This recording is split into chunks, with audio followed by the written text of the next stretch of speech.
I've spent my whole life seeing the world through the lens of what I've done wrong instead of focusing on what I've done right. Because this narrative that I've had, this program that I've had is I'm a f*** up and I got to fix it. And it was just this moment of like, oh, I don't want to look at my life that way anymore. I'm going to start looking at my life rather than focusing on the things that I do wrong. I want to focus on the things that I do right.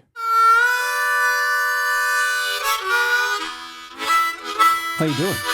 I'm doing... Do you have a black eye? I'm sorry. I asked you a question, interrupted you. I have a black eye. I got a black eye. How you doing? I'm doing good. This one is my own doing. They mostly are. Did you make a mistake again? No, it was rolling last Saturday with Michael.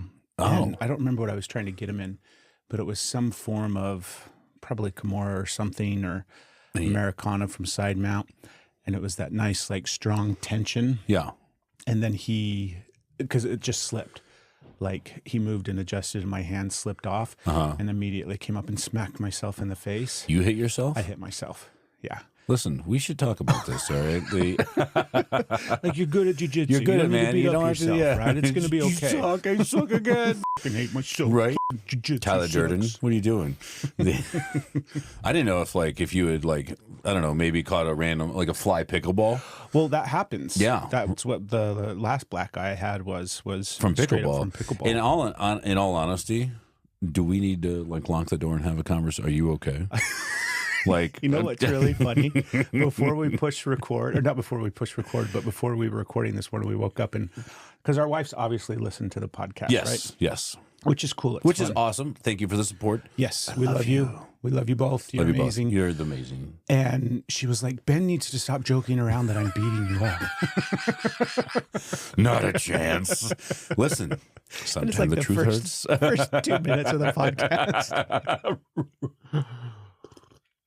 The best part about that is I totally was like, oh yeah, look at you. And as I saw your black eye, I was like, Stephanie's got to stop hitting you, man. Like, that's not how we share our feelings. Right. Right? Somebody needs to tell her. No, it's straight up.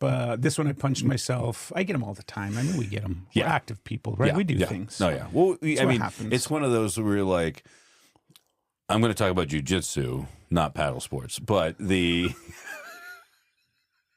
it's a combat sport, right? For sure. So, like, things happen. Yeah. Like, yeah, you tweak your back, you tweak your neck, you get punched in the eyeball, you get a bloody nose, you get, I have a chipped tooth right here, which sucks. I got one of those from jiu-jitsu too. Yeah. Thanks, Brian Cole. Oh, see, there you go. He's a badass. Is he? Yeah. He's a black belt. He lives up in Washington now, but he used to live in Utah, and we would train together all the time. Okay. And he was one of those guys that, like, early on, because he was coming for a long time. When I first started going to the gym in the place that I used to train at. In 84? Right, back in 84. He wasn't a black belt, and him and I would roll, and we'd have good, he's super strong, intense, all those kind of things. And then I started coming back later on, how you take periods of time off sometimes. So he had progressed. He had progressed, and he let me know. That he had progressed. Yeah. He's over here like, yeah. Yeah. Oh, and yeah. we would get into these really good rolls, and he would choke me. And I had he f***ed up my teeth so many different times. It was like, because he couldn't get the choke. I wouldn't give up my neck. Yeah. He's like, that's fine. Yeah. I don't need your neck to finish this. Yeah, I'm just going to crush your face in. And so he would just neck crank and drag across my jaw, and it was just horrendous. And either you got to the point where you're like, I don't want to be here anymore. Right. And then you would give up your neck. Yeah. Yeah. Or just tap from the neck crank. Like, when I realized, I'm like, I got my own teeth in my mouth right now. Yeah. Like, that mother just Are they your teeth? chipped Are my they somebody else's teeth? Yeah. But I've got chipped teeth. I had a root canal, and went and rolled, a couple weeks after it. Felt like I was okay. Okay, yeah. And apparently I wasn't. You weren't. No, same thing. He not neck cranked, but just Like came got you on across- your jaw a Yeah. little bit, and you're like, oh. And it woke up the, I got a massive infection after that. And Man. It was a horrendous thing, but I had a root canal when I was a kid. So I've had one root canal. I had this root canal when I was a kid. And then when I was in the Marines, I was getting ready to deploy. And they're like, hey, and when you're in the military, like dental, it's crazy, but like, hey, it's super important to like you can't deploy if you haven't had your teeth cleaned in 6 months. Okay. Right? Like they're super adamant about like, no, we have an entire dental like system. You're going to have good teeth, right? Yeah. So we even use terms like yuck mouth, like, hey, and because there's different classifications. There's like a class 1 dental, you're good. Class 2, hey, you're. Of course, there's classifications. Yeah, right. You've got to like put like, so a class 3 dental is like you've got a cavity and and I don't know exactly, right? One of my corpsman friends can help me with this. The dental marine. Yeah, no, well, they'd be in the Navy. But. And there's like class 4 dental, which is like you got a yuck mouth, right? And there's something wrong inside your mouth, you disgusting thing. Go get your yuck mouth fixed. So I show up and I'm like, no big deal. Like just a class, like, hey, I'm, just got to get a cleaning. They always do x-rays and all this stuff. And I'd had this root canal as a kid. When I was in boot camp, this like 40-year captain in the Navy, right? So like he's been there forever. He's a he's a dentist. Just been in the Navy for 50 fucking years as a dentist. Is like, I think I'm gonna take my afternoon and I'm gonna rebuild that tooth. And I'm like, all right, I have every dentist I've ever been to looks at it like, who made that? Because it's like he built this tooth in my face. And everybody looks at it like, that's beautiful work. Really? Like I get these compliments on this tooth. Is it like a crown or something? I don't know what it is. Okay. Right. He like, it's not a crown because he put like the cavity filling stuff. He like built it. He like sculpted a tooth in my head. He didn't like here and then put it in there. He built it in my face, which was cool. I got to take a nap at boot camp, which was very rare. Right. So he builds this tooth, and I'm like, all right, cool. I have all these people always talk about it. I'm at Navy Dental, getting ready to deploy, going to Afghanistan for whatever time. And they do this x-ray, and he's like, it looks like there's some inflammation here in your jaw below that tooth. I think you've got an infection in there. And I was like, yeah. And he's like, does it hurt? I was like, no, it doesn't hurt at all. And he's like, well, let's go ahead and let's drill in there and see what we can do. Just in case. And I was like, I don't like this just in case thing, right. But sure. Sounds terrible. So I'm like, all right, fine. So they put me under hey, reschedule, come back, a couple days, come in, put me, not out, but, kind of just off of it a little bit. And they start going to town on my mouth and they redo this root canal. And he's like, oh yeah, there was a root that was missed. So I got it. It's going to be all better. I was like, all right. He's like, your tooth, that beautiful tooth will now just have a hole in it. Right. And I'm like, thanks for up the one thing good I had going for me. Right. It's what I would show off to all the ladies. Yeah, look at this. Hey, come here. Get drunk at the bar. You want to see something amazing? Cool. Look at this tooth. It's all the way to the back. Makes it harder to show off. So I'm like, all right. So he does this. A couple days go by. I'm at work, and you're on kind of like limited duty, so you can't like go jump. You can't PT or anything like that. They've packed like sage or random shit into your mouth. Like legit sage? I don't know what it is. It's some kind of like Laverian root. I'm making shit up. They put something in there that sucks, but it's... Eye of newt? Yeah, it's hair of dog. Right. Whatever. They shove this shit in your tooth so it doesn't get impacted, right? And it helps heal. Mm-hmm. I think they've got this stuff in there, and I'm like day 4, day 5, and I'm kind of like, man, my jaw kind of hurts. Day 6 goes by, and finally I'm like, yeah, my jaw kind of hurts. So I finally call him, and I'm like, hey, man, like, I need to come in. And he's like, okay. And I come in, and he's like, oh, no. And my jaw is now infected and is pulling the gums away from the tooth. And he's like, oh, man. So he is like, listen, we could like open this up and drain it and do all this stuff. He's like, but really that just tends to lead to more problems. Yeah. Let me get you on a bunch of antibiotics. I'll give you some painkillers because I bet that hurts. Right. And I'm like, all right. I leave. They're like, just go home. I'm on Percocets. Right. I can't eat anything. I'm drinking I'm just like sipping cheddar broccoli soup. Right. Because I can't chew anything and I'm just miserable. Taking Percocets left and right because my face hurts so bad. I have a picture of it. I'll show it to you. My jaw is all swollen now. I'm super miserable. And then like a couple days go by. I go to my sister's house and I will open the door and my sister says, Jesus Christ, what's wrong with your face? And I'm like, what? She's like, it looks so bad. It starts to pull because it's so swollen. It's pulling my face. And she's like, you have to go to the, like, go to the ER right now. They like take a picture and send it to my mom. Go to the ER. So the doctor, this endodontist, had given me his number, right? And he's like, hey, if you have any other issues, just send me a text. So I send this guy a text, and I'm like, hey, sir, it's fucking Sergeant Tim. Like, my face is all fucked up. I sent him the picture, and he's like, can you come in tomorrow morning at 8 a.m. on a Saturday, right? And I'm like, yeah. Go in there, and he's like, yeah, dude, this is super bad. So he starts like kind of like opening it up, gets in this whole thing, and he's like, we're just going to see if this will run and kind of get better. I'm like spitting pus out. It's disgusting. I'm miserable. I've been on Percocets now for like a week and a half. I haven't shit in a week, right? And I'm just like, this is so miserable. And then like 4 days later, it started to get a little better, and then it cleared up, and it was fine. Right. And he was like, cool, class 1 dental. I deployed, but I didn't shit for like 3 weeks. And then it was a brick coming out because you're on all those like Percocets. Every time I go to the dentist now, they're like, oh, looks like there's an infection right here. I'm like, stay the fuck away from that tooth. Do not touch that. I would rather my jaw fall off than you to do that shit again. And they're like, I think it could be an infection. I'm like, it's not. It's not. It's not. It's not. Just leave it alone. Illusion. Yep. Just don't even look. That little section There is right there. no infection. There is no infection. Leave my fucking tooth alone.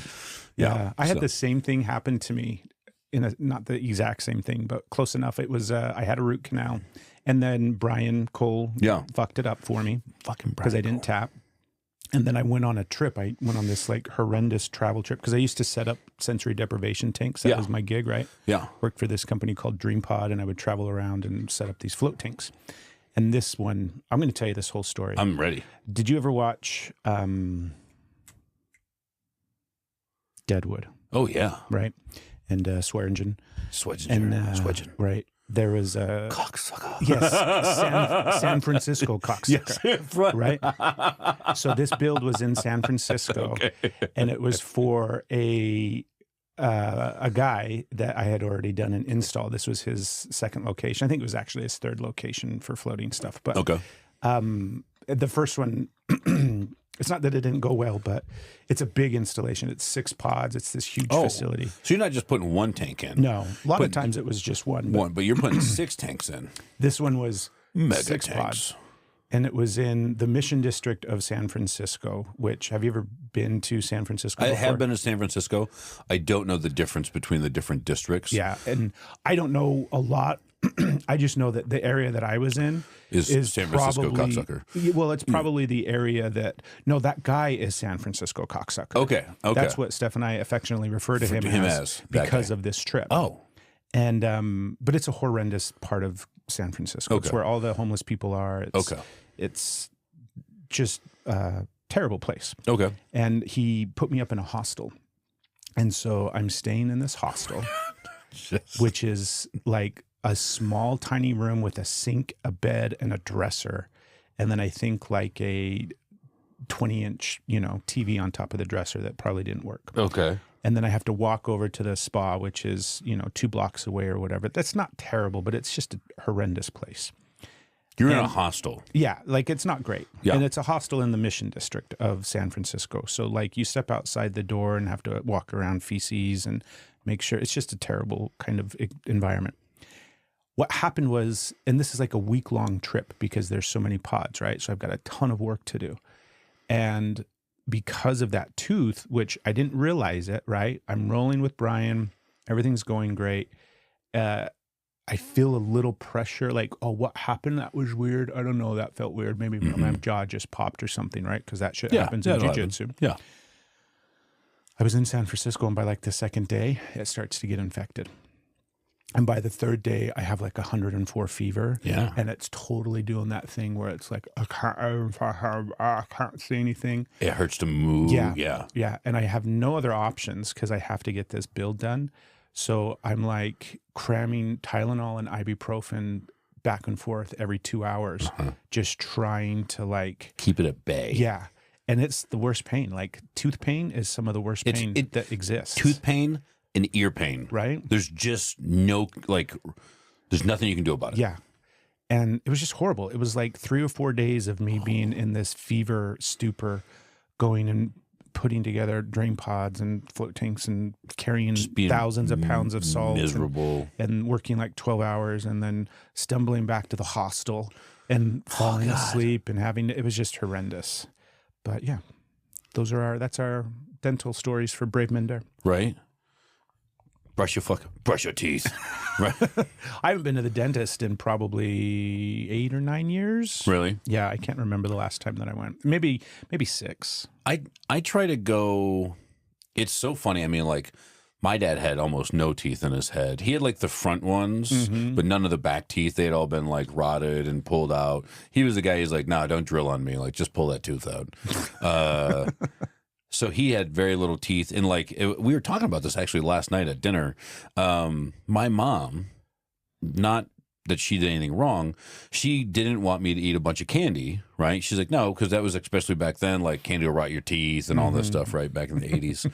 So she gave me raisins. So I just ate as a child just a fuck ton of raisins, and then all the raisins just sit there, and here's this dehydrated sugars just munching on your teeth. So I'm like 6 years old, and they're like, yeah, all his teeth are rotten. And my mom's like, what are you talking about? And they're like, yeah, does he eat a lot of raisins? And she's like, yeah, all the fucking time. Kid loves her. Like, she would buy the big bag, and I just walk around with handfuls. I'd put them in my pocket, you know, like tater tots. It was great. And she was just devastated by this whole thing, right? It's like a classic parent move. Oh yeah, where you're like, I'm doing the right thing. I'm doing the right thing. I'm making sure this kid doesn't have candy. Yeah, exactly, right. Just have some raisins. Ultimate backfire. Yeah, right. So I had, as a child, a bunch of this. Okay, cool. Teeth brushing wasn't like a big deal, and like it wasn't when like it sounds silly to say like brushing your teeth's not a big deal, right? It's like yeah. Between brushing your teeth and like there's no electricity, right? Brushing your teeth tends to take a back seat to some of that, right? Yeah. So you're kind of like, you know, whatever. Nobody really put too much effort into that. And as I got older, I was like, oh, this is like a thing, right? Like I got to do this. So I really, as an adult, really been like, no. We brush our teeth, right? Like on a regular basis, twice a day, you know, do the whole thing. And now I don't go to the dentist super often. Jamie gets me to go every 18 months. I go in for like x-rays. They pick around for a minute. They're like, hey, you don't have any cavities. They're like, we should schedule a cleaning. I'm like, do you want to do it right now? And they're like, well, we can't really do it right now. I was like, well, I'm probably not coming back. If you can do it right now, I'll sit here and you could do it. I was like, but I'm probably, and it's not that I don't want to do it.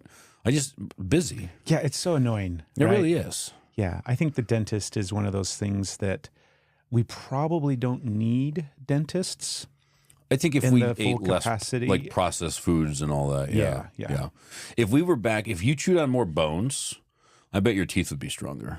I'm sure they would. Yeah. Right? In your jaw. Whole 9 yards. Yeah. I saw some reel where somebody was talking about going to the dentist, and then, you know, the dentist is like, you've got all of these cavities.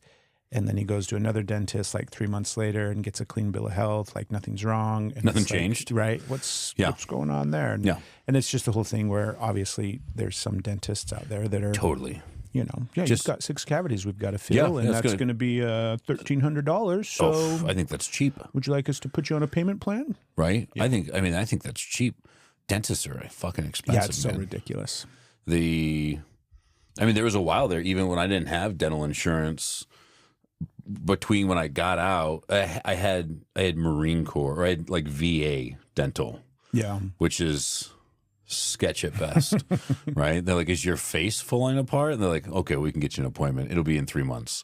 But yeah, I think there's a lot of shady shit that goes on in dentistry. There's a lot of money to be made, right? That's one of those like nuanced things where like, what was the movie Roadhog or Wild Hogs? You ever see Wild Hogs? The one with like Travolta, Tim Allen, right? Yeah. And he's like, Tim Allen's a dentist, and then he like has a heart attack or whatever, and he's like, oh, I'm a doctor. He's like, oh, okay. He's like, he's a dentist, right? But I think dentists can make a lot of money. I think, isn't there also like, don't dentists have really high suicide rates? Oh, I don't know. again, I'm just taking this from like movies.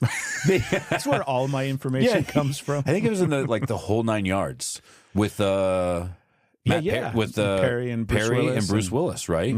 And he's like, "Yeah, you're Dennis. You suicidal?" And he's like, "What?" He's like, "Well, my partner, he was suicidal, right?" That was a good one too. That was a good one. Yeah, I didn't think we were going to start off with dental talk, but it's great. Yeah, I love it. Yeah, well, I mean, part of this is like just as you, I think, to really look big picture, it's one of those like taking care of yourselves. Yeah. Right. Michael is over here just kind of messing people up, man. He's a monster. I'll tell you what, he's not not a schlub. Like he's definitely come a long way in the time that I've known him. Oh yeah, I mean like he in was the year terrible. And a half that I've been rolling with him and saying, Yeah. I don't know if he's terrible. I just know that he listens to this, right. So I'm just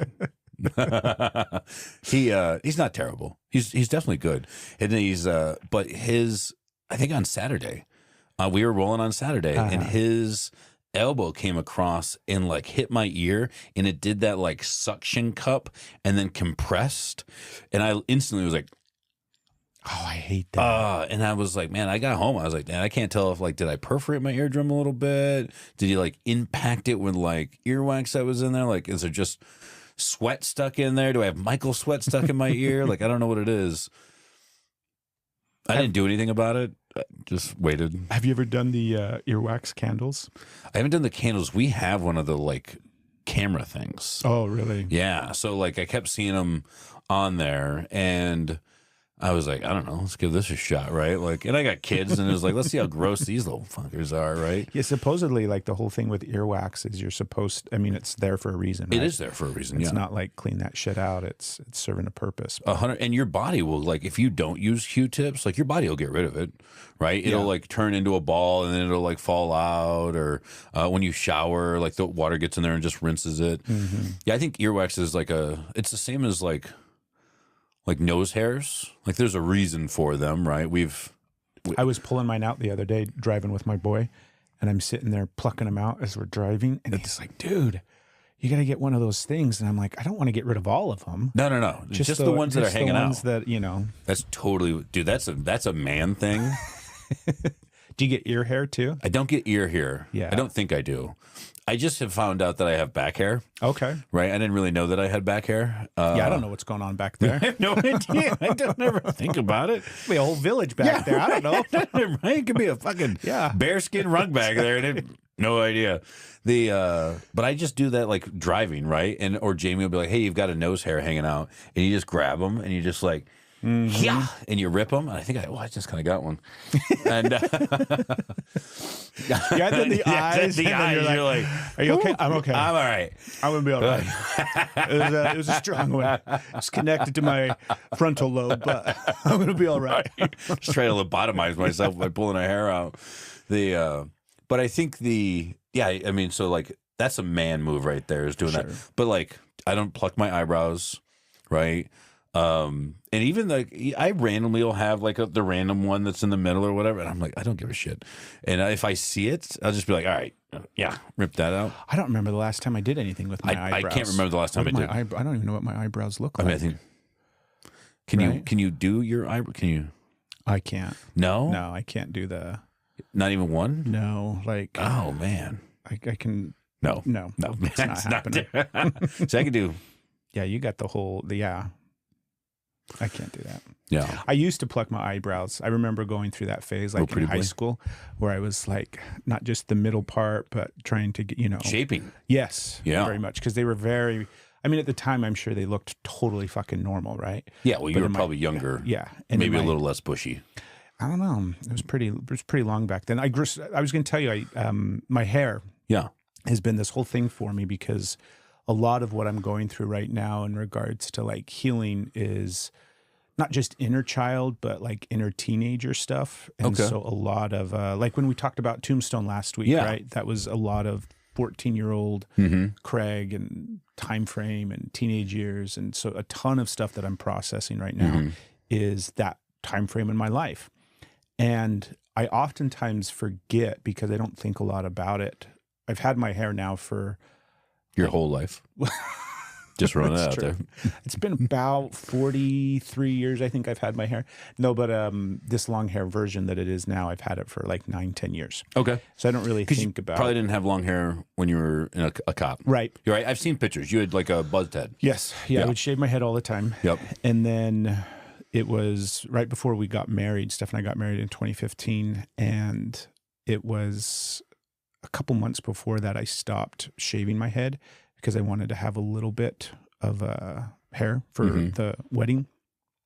And then got fired like immediately after the wedding. And then I just didn't bother ever shaving my head It's again. really fucked up that they fired you, because you got married.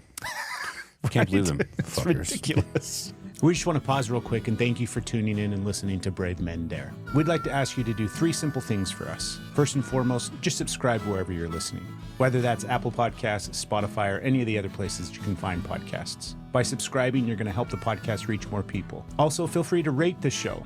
Give us 5 stars if you're enjoying it. And last but not least, send an episode to a friend. All of these things are going to help the podcast reach more people and help us continue to bring you episodes week after week. Be sure to come follow us on social media as well. You can find us everywhere by searching Brave Men Dare. Now let's get back to the episode. Who'd have thought? But so I thought back to my long hair because it's been a thing that's been coming up for me lately. And I started growing it out when I was like 13, 14. Okay. So I was going into high school freshman year, and I grew it out over the course of like probably that entire freshman year. And then I think I cut it. It might have been after my freshman year, like the summer between freshman, sophomore year, 14, 15, or it could have been somewhere. I don't remember exactly where it was, but it got long enough to where it was down to my shoulders and I could put it back in a ponytail. It wasn't this long, but it got pretty long. And I loved it. Like I loved it. I started growing it out because of Desperado. Oh. Because of Antonio. What a great God. Antonio Banderas. Right. That is, and Selma Hayek. Dude, she's. Yeah, we probably can't talk too much about right. Selma. Yeah. My wife's going to watch that. Baby, I love you. Yeah. No, Selma's an interesting woman. That's not a relationship kind of woman that you want to be. Well, I don't know. Stephanie, I love you. Yeah, right. You're incredible. But so that's when I started growing my hair out. And then I got super embarrassed about it because it, like initially when it starts growing, it gets real poofy. It's real poofy right now, but it's because, it's not because of anything. It's just, I have super natural curly hair. Yeah. So my hair is really, really big because it's curly. And when I would wear it down when I was a kid back during that time frame, they came up with a nickname for me, which was Ogre. And a lot of it was because of this froey, poofy hair thing. I think it was the combination of size and hair and everything else. I've never met a small person named Ogre. Yeah. And I didn't like it. I hated the nickname. Really? Yeah, it was really hard for me because I just interpreted it as I was fat. So it wasn't like good job, Ogre. It was good job, fat kid. Almost never, like the word ogre, fat is not like associated with that word. I think of like ogre for me would be like bigger, right? Mm-hmm. Maybe not known for their looks, right? But like scary. Yeah. See, all of it wasn't good for 14-year-old Craig. I get that. All of it was like, I'm hideous, I'm fat. Yeah, good baby show that works out there. So I eventually cut my hair in shame and then never grew it out again. Oh. And I recognized recently this year where it was like, because normally I wear my hair in a ponytail and I'm kind of putting it up and all this kind of different stuff. And I'm like, I'm just going to start wearing it down because first and foremost, I like it. Like I like my hair. And, it's like a mane. Guys. It's totally a mane. It totally is. It's your man mane. Right? It's my man mane. Your man mane. I think it's great. It sounds like my pubes. My ball fro. Right. It's my man mane. My man mane. Listen, I am jealous of your hair. Yeah. It's hard because I don't actually particularly like hair touching me, but I think it's just because I'm not used to it anymore, right? So if I am doing jujitsu with somebody who's got longer hair and it's like, right, I hate it. But I think it looks great. Thank you. I really do. I mean, I think it's super. I also have curly hair, so if my hair was that long, it would really just be like Just a big poof. just a giant Jufro. Yeah. Just way up here. And I've had it Have you? big, not in 20 something years because, it doesn't grow like that anymore. But it's definitely. If you grew it out, are you bald? Oh, yeah. Yeah. Like, I don't know if you can. Like, if You can see a little bit, yeah. There's a little bit. This has definitely got hair, but like here, this is bald. When did that start happening? Oh man, I started going bald when I was like 18. Okay. So like I think at 18, I had definitely some thinning back here, like that the bald spot back here. And my dad was bald, like my grandfather was bald, like every man in my family, minus like a great grandfather who died at like 90 with a full head of black hair. Grandpa George. Everybody but him didn't have any fucking hair. So I knew I wasn't gonna have hair. Like I look at my son now and I'm like, I just fucking panicked. I'm so sorry. I had like an oh shit moment. I'm like, did we push fucking record? We says did. record. Yeah, go ahead. Okay. I'm glad that we would have missed on some great killer Right? content. Dental talk. Right? Dental. Not taking any shorts out of that one. I don't know. I like dental talk. Hashtag dentist. Hashtag dentist. Hashtag suicidal. So you start going bald at 18. So start going bald at 18. And I kind of was just like, yeah, like I was prepared, right? It wasn't anything that I was like, no. I can say I've never tried to take Rogaine. I've never looked at hair plugs. Nothing like that. I've just embraced this is who I'm going to be, right? No big deal.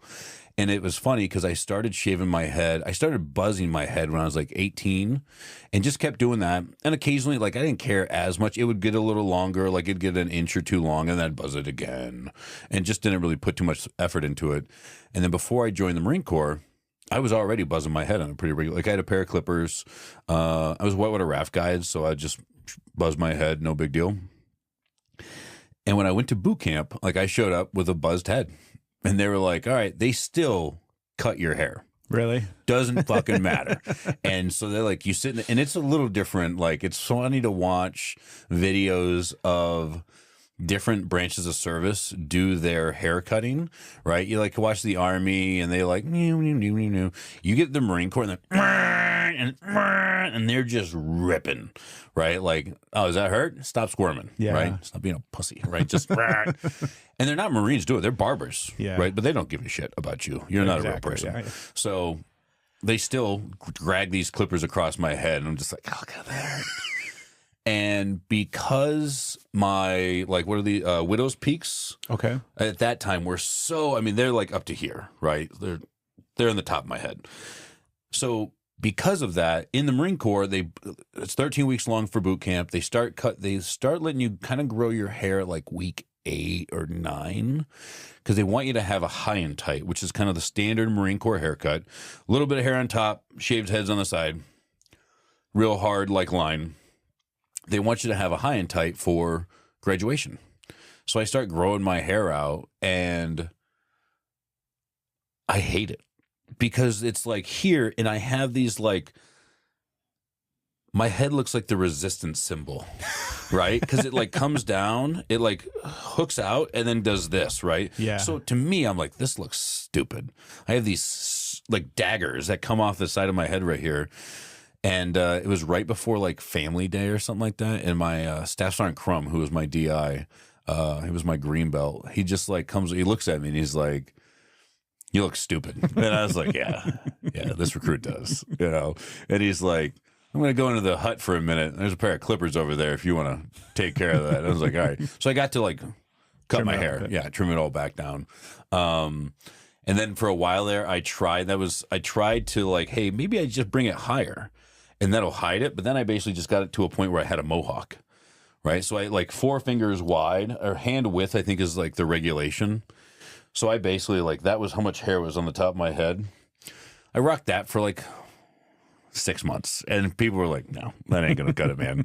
So I just started cutting it again. And I've been bicking my head since 2005.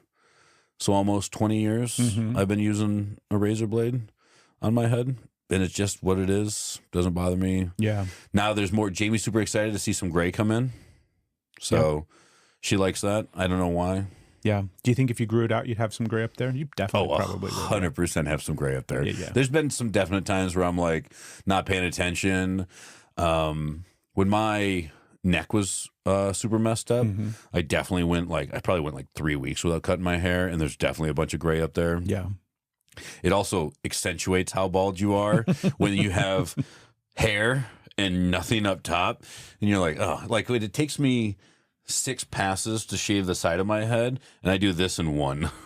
I'm like, that was all it took. Like, it's all gone. And you literally picking it? Like you still just use a razor blade. Yeah, I lucked out. The Marine Corps, when you're in boot camp, they sell razor blades really cheap. So like Mach 3 Fusion or whatever blades, you can get a pack of them for like $5, right? Which is normally like $20. Right. So before I got the racket around razors. Oh yeah, it's crazy, right? I don't know who came up with that. That Johnson and Johnson, fucking money grabbing pigs. The capitalism. Dang it. So they at the recruit depot, you can go buy razor blades super cheap. I lucked out. Before I got out, I had somebody take me down there, and I went into the recruit depot, which is kind of like you're not supposed to do, but everybody kind of gets it. And I bought 12 cases of razor blades. So I literally, and each case has got 10 packs, and each pack has 4 razor blades. So I think I still have 8 cases of razor blades. You still have them? Oh, yeah. I mean, I bought all those in 2014. Wow. Right. So 10 years later, and I've gone through 2 cases, and I think I still have 8 cases of razor blades. I have an entire. Oh, yeah. That's the plan, right? Yeah. I still buy shaving cream. I have to buy shaving cream. But I have an entire drawer in my bathroom. If you open it, like the bottom drawer, it's just this thick of just packs of razor blades. Razors. The only downside is I have like 2 cases that are like Mach 3s, and I've lost the handle. So I have to buy like an old Mach 3 razor blade, probably on eBay or something like that.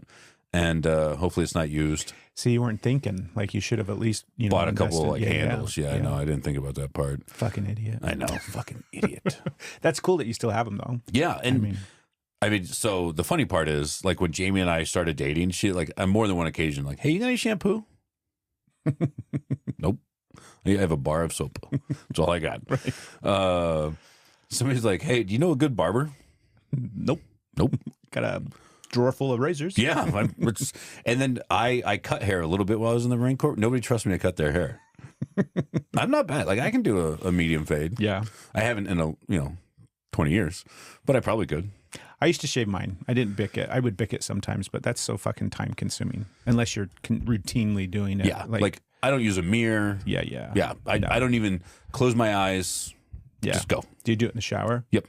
Yeah. Yep. I used to do that all the time back when I was shaving my head, but then I got to the point where I would just put the guard on. Not even the guard. I would just use the buzzers at the, without any guard on there and just use that to shave it when it was time. Yeah. I use that on my face now. Yeah. So I keep this low. That's what Jamie likes. I miss it. I'm like, there's definitely some benefit, obviously, and everything. But I remember thinking, like, I'm a big head sweater, and so I was convinced that I can't ever, grow my hair out because it just dies. It's too hot. But I've acclimated to it. Like it doesn't really. You got used to it. Yeah, it doesn't really. Like I'm sure it doesn't anymore. bother you when your hair touches your face. It does. Oh, okay. That's one of the really challenging. Is that things. why you put it up a lot? Like the sensory part of having hair in and around my face. Like if I'm overwhelmed, the tism too much. Just totally. It absolutely. That's why I've got a couple of. I know you just always in case, right? Have those around. Yeah, we've got them scattered everywhere. I get in the that. Car and everywhere else. I don't have any. But well, I've got some. Yeah. If you need some, put it on my ball fro. Just braid it up. I think that's what you should do. You should do some braids. I could. You could totally do some braids. braids. Have Steph braid it. They've done the girls have had fun with it over the years. All my daughters, doing different things with it. And we did that Halloween episode of Steph and Craig. And she straightened it for me. I was gonna say, yeah, because it wasn't this. No. Yeah. And I like that. I like thought when your it's look on straightened. the live Steph and Craig show, the Halloween episode, Dude, it turned out so good. you didn't it? guys look great. Yeah, it was so fun. It was one of those things that we had talked about back in September, and we were going to do Beetlejuice. Oh, that's solid Right? too. We were super excited to do Beetlejuice. Yeah. And then we watched the new Beetlejuice. And have you seen it? No. Okay. Well, we watched the new Beetlejuice, and then we decided to go a different route. I'll just leave it at that. It's going to take 2 years now for me to watch this movie because you didn't give it a Right. shining light. Yeah. I go watch it. Yeah, I was so excited for that one because of Michael Keaton and everything. I but- know. I love Michael Keaton. Yeah, it wasn't terrible, but it didn't get me excited to. The heart, I mean, I think because it's a continuation of the first one, right? Yes. And the first one was great. Yeah. It's a classic, right? Yeah. Do you think it's a classic because it was that time of our lives? No, it's a classic. It is just Yeah, a classic? Yeah, I don't think. I mean, it holds up. Everything I haven't about watched it it's so recently. good. Yeah. When was the last time you watched the original? Yeah, it's been a while. I don't remember actually the last time that I've watched the original, but I'm sure it still holds up. Yes, Right. I'm sure it does. And I, if anything, I would bet that the number of jokes that are in it, because there's a lot of that like innuendo things and stuff like that. Yeah. The adult side of that, I watched as a child, I know. right? Which is really kind of like nowadays you look back, you're like, why the fuck did my mom? Why did you let like? That's what all those movies were back in the 80s. Oh, yeah. Everything we grew up watching was terrible for us. Yeah. And then you watch it. We watched Howard the Duck. Do you remember Howard the Oh Duck? my God, so bad. Right? I loved Howard the Oh. Duck. It was one of like, oh my God, I love watching this movie. Yeah. And we tried to watch it one time with our kids. This was probably 10, 15 years ago. We sat them all down. We're so excited. We're going to watch this movie together. Yeah. Because it's fun to watch movies that you grew up watching Totally. with your kids, right? And this one immediately, because there's like a sex scene between the duck and Leah Thompson. Yeah. And we're just like, Steph and I are looking at each other like, What are the we fuck is going on? Well, kids, Yeah. This is a blockbuster film with bestiality in it. bestiality. So that's a good Saturday night for everybody. It was horrible. Yeah, that one does not hold up. But they all have that. Like, it's so funny. There was so much. I was just thinking about. Remember I think it was a Tom Hanks movie, The Neighbors, or The Neighbors. Neighborhood, The Burbs? The Burbs. Yes. I was So just good. thinking about The Burbs the other day. Yeah, that's a classic. That is a classic. I've watched that one as an adult, and it still holds Yeah. up. Right? You're like, oh yeah, Yeah, that's a good one. yeah, Good old Tom Hanks. right. He had a bunch of them back during the 80s, like did. The Money Pit, Money Pit. Joe versus the Volcano. Yep. Did you like that one? It was good. It didn't like it wasn't something I watched. I remember watching it. It wasn't something I watched a bunch. Yeah. I definitely watched The Burbs a couple times. Turner and Hooch. Hmm. That's Turner and Hooch is what got me into Big Dogs. Oh, yeah? Because I remember watching it and I was like, yeah, what kind of dog is that? And I think that led me, I want to say, and now I'm feeling terrible because I'm going to be wrong probably, but I want to say it's an American Mastiff that is in that movie, but I don't think it is because now the more I think about it, I think it's maybe it is an American Mastiff. It's a Mastiff or a Cane Corso of some sort like Right. that. But it's a big dog. And that got me into like, looking up Mastiffs. And then that was when I got out of the Marine Corps. My first dog was an American Mastiff named Cash. And it's all like, yeah, this will be great. Everybody loves to get a 185-pound dog. Until you have to pick up their shit. Yeah, dude. It's a two-handed, like, yeah. you know. Big And they dogs eat, are awesome. They but eat they're... 8 cups of food a day. Like, you're like, that's breakfast, you Yeah. know? This dog was just massive. And just, I have a picture of him. I felt bad. He was getting older. Jamie's dog had passed away, Sophia. We still had Cash. And he was getting older because they don't live super long, like 8-9 years. And we had to go to Australia. So a friend of ours from the gym that we had offered to watch him, right? And I was like, thank you so much. Well, he was getting older, so he was going through some, like, he had a real problem with, like, incontinent. So he would just randomly shit. Mm-hmm. He'd just, like, get up and walk around and, like, shit. And you'd be like, Dropping shit oh, yeah. everywhere. And he felt bad. And I feel bad for the guy. But he, I come home.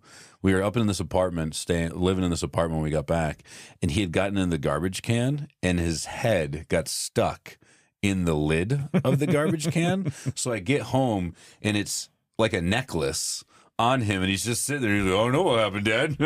And you're like, "Dude, I can see that you did this. You okay?" Yeah, I just remembered something. What'd you remember? Something audio related to the board over there that had been adjusted for stuff, and then in the back of my mind I'm like, did I fix that? But past Craig had future Craig's back, so we're good. Because it was significant enough that had that not been adjusted, then we would have had to just push record again and start all over. Like missing the record button? Yeah. Well, thank you, past Craig. Exactly. I appreciate you, back, bud. so it was good. Right? That's good. Mm-hmm. That's always falls in that, like, why do that later? Right. If I can just do that right now. Exactly. Yeah, there's so many fucking who's its and what's its with this podcasting and the studio and everything like that, and switching it back and forth. I'm like, I've almost got it to the point where I feel comfortable, and that's when mistakes I'm not happen. going to mess anything up. Exactly. Right. Right. That's when. So it's like I either don't let your guard down. Stress and have anxiety for the first 15 minutes of the episode. Did I do everything right? Am I doing that's why everything you gotta right? have a Is checklist, everything okay? like an SOP. It's in my head. It's right here. Fucking vault right there. Who has in the last 30 minutes had 2 panic attacks? Did I hit record? Fucking vault. Yeah, fucking vault. Nothing to worry about. Nothing. Fucking steel trap. Exactly. Once it's in there, I got it. Got all those things checked off the list. Oh God, I cannot operate that way. Today we're recording because obviously this doesn't come out on the day that we record it. Yes. But are you going to go vote? I already did. Oh, did you Voted do it early? early. Yep. Did you do the early voting? Yep. Voted early.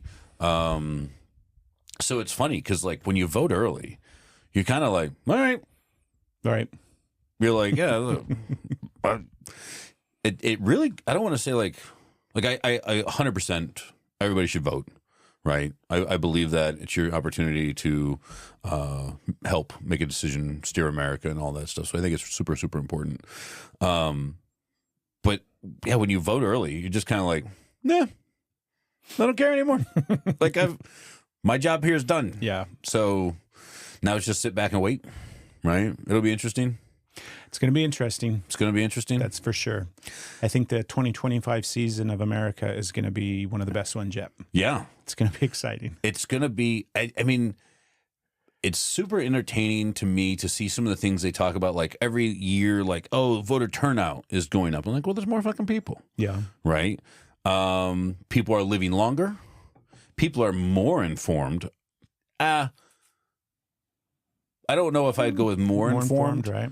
but more front of lines, right? Like if you think 40 years ago, the guys that were living in McMinn County, Tennessee, probably weren't super tuned in to what was going on with Gorbachev, right? Like it's just not as a big deal. The internet wasn't a thing, right? So we have the 24-hour news cycle, the internet, right? When big things happen, like my phone just tells me. I don't have to go look for it. It's like, hey, did you hear about this? Did you hear about this? I think that this might be the last like regular and quote unquote regular election that we will have. What do you mean? I'm intrigued. Well, I just think that there's going to, it's not like, we're going to find out in the next couple of days or maybe next couple of months, right? It might be one of those things where they prolong it hanging forever. chad. Yeah. But I think that regardless of who wins or whatever the state of America is, I think that if we have another election, the introduction of AI, because like this election, the ability that AI has to produce incredible fake content is really, really good. But it's still just kind of like... It's still like... Right. It's just on the very edge. Yeah. And I think 4 years from now... Yeah, that's true. It's going to be indistinguishable. So I think there's going to be something very... Like, we're going to have to do things differently simply because the ability to manipulate and create exactly what you want will be, easily accomplished. Like, not even like, it's not even going to be hard. It's just going to be what is done. So one of the things I always think about is there's a theory It's not. It goes with computing power. It has nothing to do with AI, but computing power. Computing power doubles every 18 months. Okay. Right. So this is a theory. It's not a theory. It holds fairly true, right? Like how fast processors go. Yeah. Now, listen. You're not a meteorologist. I'm not a meteorologist, so don't take my, stamp on this. I was big into computers and microprocessors and robotics and that kind of stuff, technology, when I was younger. So I watched like the shows like Next Step and all that stuff on the Discovery Channel. I was super big into watching all that stuff and learning about that, Scientific America, Popular Mechanics and all that stuff. And they would talk about like, hey, computer processing doubles every 18 months. Yeah. I don't know if that still holds true. I feel like it's got to be faster nowadays. I know that we're at a point where the technology to build the processor is the limiting factor. Okay. Right? Like it's how can we make it smaller, more powerful and all that, right? But if it does, right? So think about that. Next election it would be 4 times. No, it's more than that. Would it be 2 times 4? We're also not mathematicians on this show. It's 8 times faster. In 4 years? Like computer processing will be 8 times faster than it is now. Okay. Right? And think what that does to AI. Yeah. Right? I mean, maybe we outlaw AI by then. Skynet takes over. Good luck. Right? Like this could be the most interesting election because it's the last election, right? It could because be. Skynet takes over. Yeah. Which is, hey, Skynet, I'm a fan. Like we love you. Yeah, right.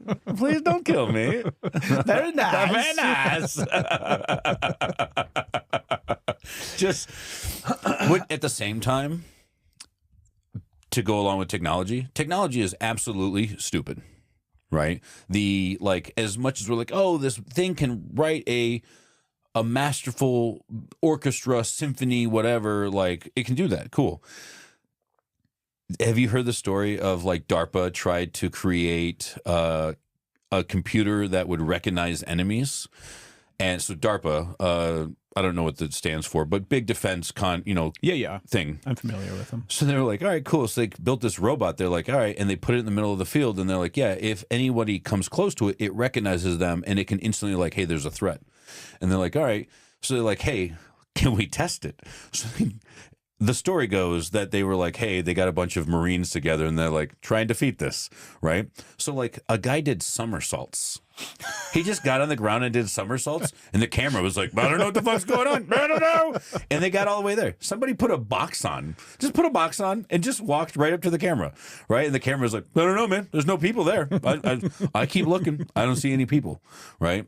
So there's definitely some limitations to technology, but I do agree that it is becoming a bigger and bigger part of how the world is doing things and making things happen. For my work, like I did a demo with a company, shout out to Mike and Maddie, Scheduler AI. It literally is a system. It's an AI agent that when you're like, hey, I saw that you filled out your form, but you didn't schedule a demo. What time works for you? Nice. And it sends emails, text messages, and can do phone calls, I think, to get people scheduled. And it's just doing it for you. That's so that's the thing I'm saying is like every time I get a spam phone call. Yeah. My first question, because I like fucking with them. Yeah. Because I'm bored, right? Yeah. And so my first question is always like, are you a robot? And they're just like, anyways, welcome. They go right into their spiel. But yeah. I mean, even it's silly, but I mean, the company I work for, like we literally earlier, was it last week? Last week or this week? They're like, hey, check this out. And they called me and it was an AI chatbot talking to me. Yeah. And I was like, yeah, well, this is what I want to do. And it's like, all right, well, we can do this. It asked me a bunch of questions. I was like, hey, what's your email address? I was like, your Royal Highness at gmail.com. And they're like, so is that spelled da-da-da-da-da-da? I was like, yeah. And they're like, all right, anything else I can help with? Tell me a joke. And it told me a joke. And I was like, how do I meet, girls? And it was like, well, that's not really like my area of expertise, but I'd check out the internet, like it just answered questions for me. Yeah. That wasn't the question I asked it, but like it was just random and it just figures this stuff out. And you're like, it's going to be exciting. It is. I'm really excited about all of it.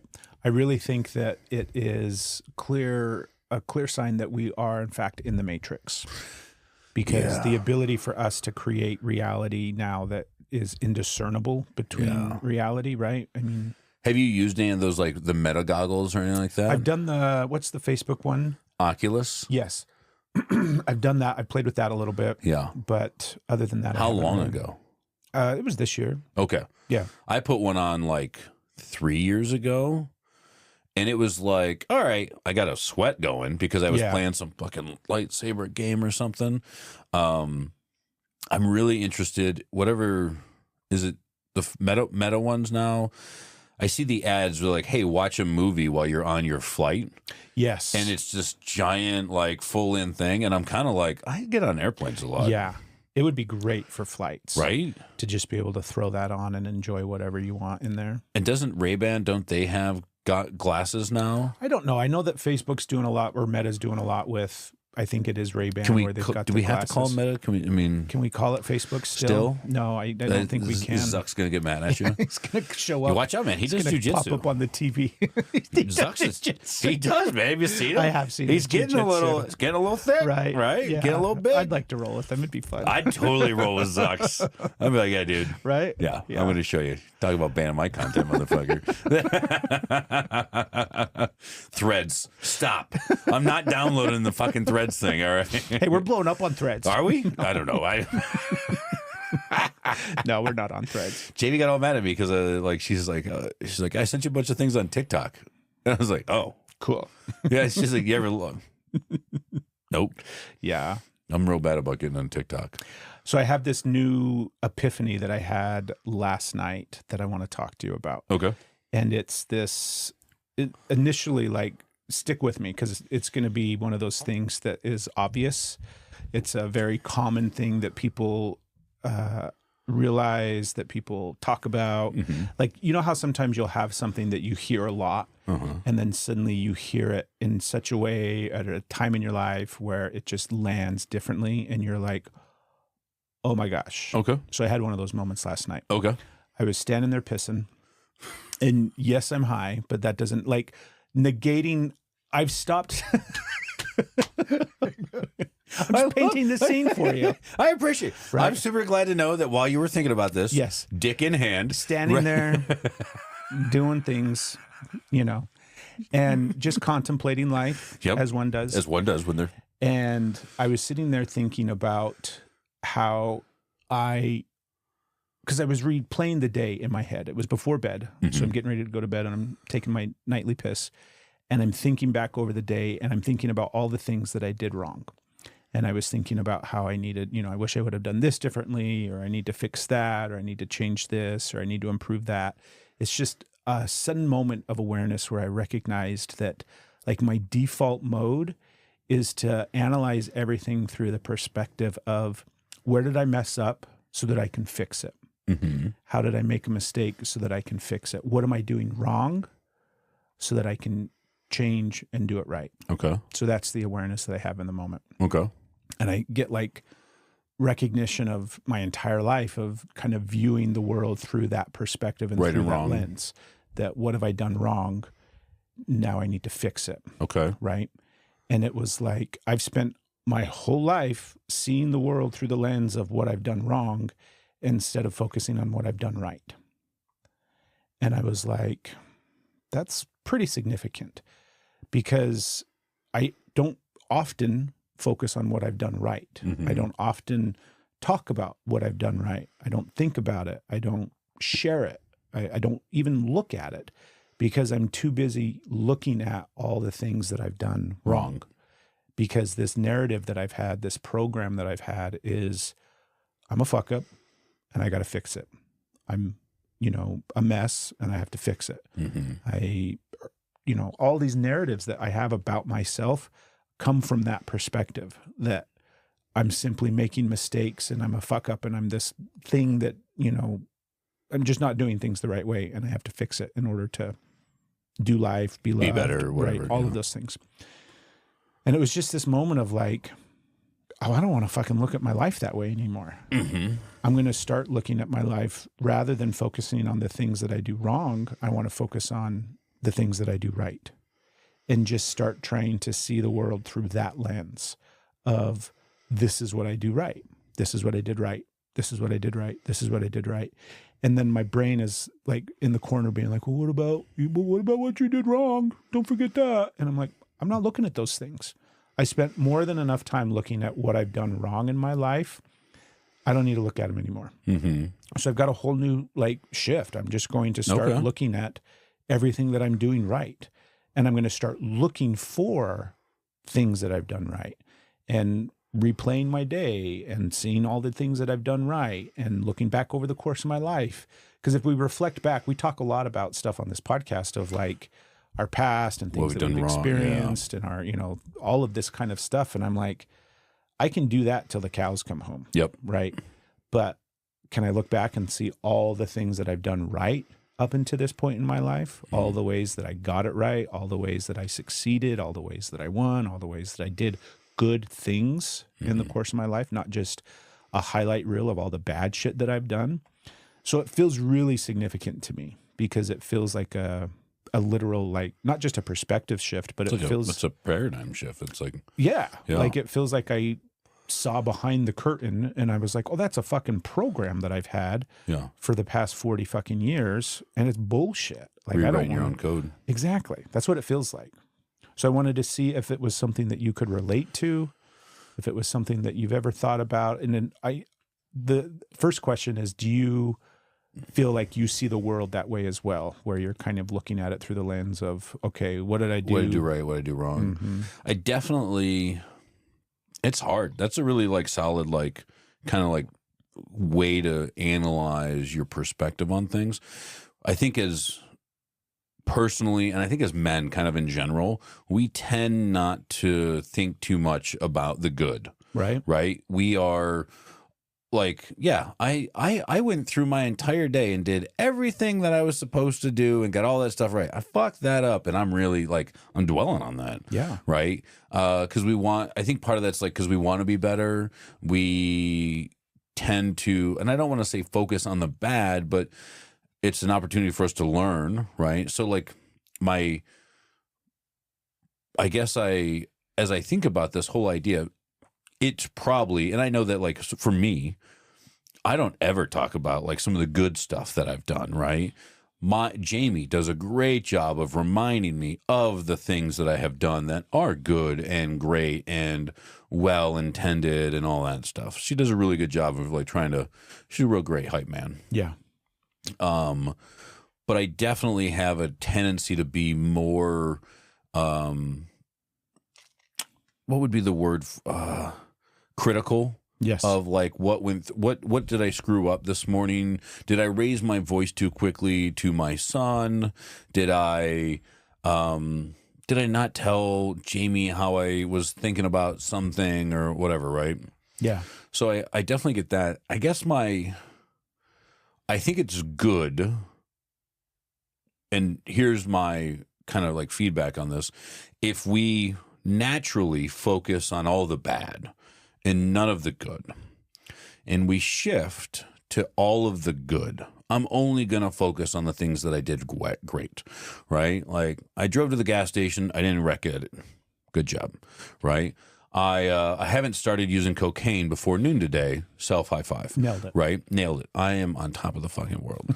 I think that's good, right? Like you can do that. But I think that if we don't acknowledge mistakes and areas for opportunity for growth, then we're just swinging the pendulum from one extreme to the other extreme. And I think that's where maybe I would say is like, I think we probably need to do a better job finding the balance of acknowledging the good. I was great. I fucking crushed that PowerPoint today, right? I fucking rocked that meeting today. That was an awesome sales call. I drove the best to the gas station, right? I think it's good. I had awesome rolls, right? I didn't eat like an asshole today. Great job, self, right? I think that's super important to acknowledge all the benefits and all the good that we've done, because that can really be self kind of like reinforcing. How does that make me feel? right? Yeah. When I share like Lincoln and I were driving somewhere, and what were we talking about? Lincoln's at this age where I'm really trying to help install some of these. Like he's a fucking computer program. That's kind of what it feels like, right? dude. He is a computer program. And legitimately, that's what's happening. I'm trying. Yeah. All of this, like this fucking program that we're talking about, of mine, it was fucking installed. Yeah. I didn't 100%. put it there. Yeah. Right. Whether it was mom, dad, society, big brother, don't fucking matter. Yeah. Somebody put this in my brain, and this is how I see the world. Yep. So trying to like download to him, and I honestly can't even remember. It's, some of the basic things like we don't put our hand on women, put our hands on women. I was talking to him, like he's got a real real like kind of fixation on like money right now. So I'm like, yeah, dude. I was like, it's not appropriate to ask people how much money they make. Right. And he's like, well, why? I was like, what does it do for you? Does it change your values as a human being at all? Does it adjust how you think of that person in any way, shape, or form? Like, why does how much money does somebody make matter? Yeah. Right. Unless you're trying to borrow some money. Right. But the whole point of like, hey, don't do this, don't do that. Right. Why are we doing this? Why are we doing that? And he's just kind of like, okay, that's a thing that I want to reinforce. Hey, I'm super happy that me and my son got an opportunity to have this conversation. I'm not super excited about like when he did this, I raised my voice to him and he was kind of like, because he's got some serious attitude going on right now that we will break. He's 10, right? He's about to be, he's 9.5. Yeah. He's got some, it's like hormones, dude. Dude, it's so hard right now. Yeah. And I want to acknowledge like all the good that he did, right? At the same time, like he brings me, he's like, he came home the other day. He's like, I got a B on this test. I'm like, yeah, dude, great job. And I open it up and it's because he only got a B because it's like, hey, what is this? And where does it show that in the text? And he just wrote bird. And I'm like, well, what is this question asking? He's like, it's asking this and this. And I'm like, yeah, but you only answered this part. I think you would have had an A if you would have just done the whole thing. And now I feel like a schmuck because I'm over here like, hey, great job on getting a B, but you probably could have got an A. Could have done better. Could have done better, right? And I think, so yeah, I don't know. I mean, part of that goes back to even with him, and I'm thinking a lot about Lincoln in this case, and Nora, this weekend, I was like, hey, go clean the basement. Right? I really want the basement to be very clean. And they're like, all right, it's clean. And I walked down there. I was like, what are you talking about? There's garbage. I can see candy wrappers all over. This sucks. So they did it again. And then I was like, all right, let me go check it. I looked. It was garbage. There's stuff all over the place. I was like, you're not doing what I said. And the third time I'm standing there with them, I'm pointing stuff out. I was like, don't you think it would have been easier just to do it right the first time? Then I'm down here. I'm checking it out. You know what I'm looking for. What if they don't, though? Like, I think about that all the time. Actually, we're going to get sidetracked because this is a squirrely moment for me where I'm like, oh, yeah, I totally. Because I think, like, what if they don't know? I assume that they know because I've showed them before or they've witnessed us clean or they've done all of these things, and right? If they don't know, then I'm trying to maintain the level of like, hey, wouldn't this have just been easier, right? And hopefully at some point they have that aha moment. Just do it right the first time. Yeah. Right? Just put forth solid effort, work hard, do it right the first time. Don't half-ass it, right? If they don't know that, then I want to enforce that. If they do know that, but they're not really like living by that, then like, hey, let me reinforce that idea even more, right? But if I came down, I'm like, hey, you did a great job getting to 30%. Right? Yeah. How do I keep a positive frame on, I need you to do this other 70%? Right. Without telling them that they've done the 30%. Like, I asked for 100. You gave me 30. I'm not saying you're wrong. Right? So I think you've got to find that. I think it's a balance. So that it's not an argument, right? But I had that argument in my head because I've been thinking about it. It's a long piss. It was a long piss, and then it was a long time going to bed, and then it was the first thing that I thought about when I woke up. Okay, so this has been... It's constantly like, because I'm catching the moments when I analyze through what I've done wrong. Uh-huh. And I'm like, nope, think of all the things you've done right. And the argument of well, that's good, but we need some balance in there because you still need this other side to kind of level things out. I agree with that. And I also think I've got 40 fucking years of it. So it's balanced. Now I need to swing that fucking pendulum way far over to the other end in order to bring it into the center. Because if I've been doing this stuff for so long and there's so much negativity and there's so much focus on what I have done wrong my whole fucking life, like all the weight's there. And now I'm just bringing some of the weight way far over to this other side. And in the process of doing so, it will naturally level itself out. Because I think if I had this epiphany when I was like your son's age, right? Then I might have some learning still to do. Yeah.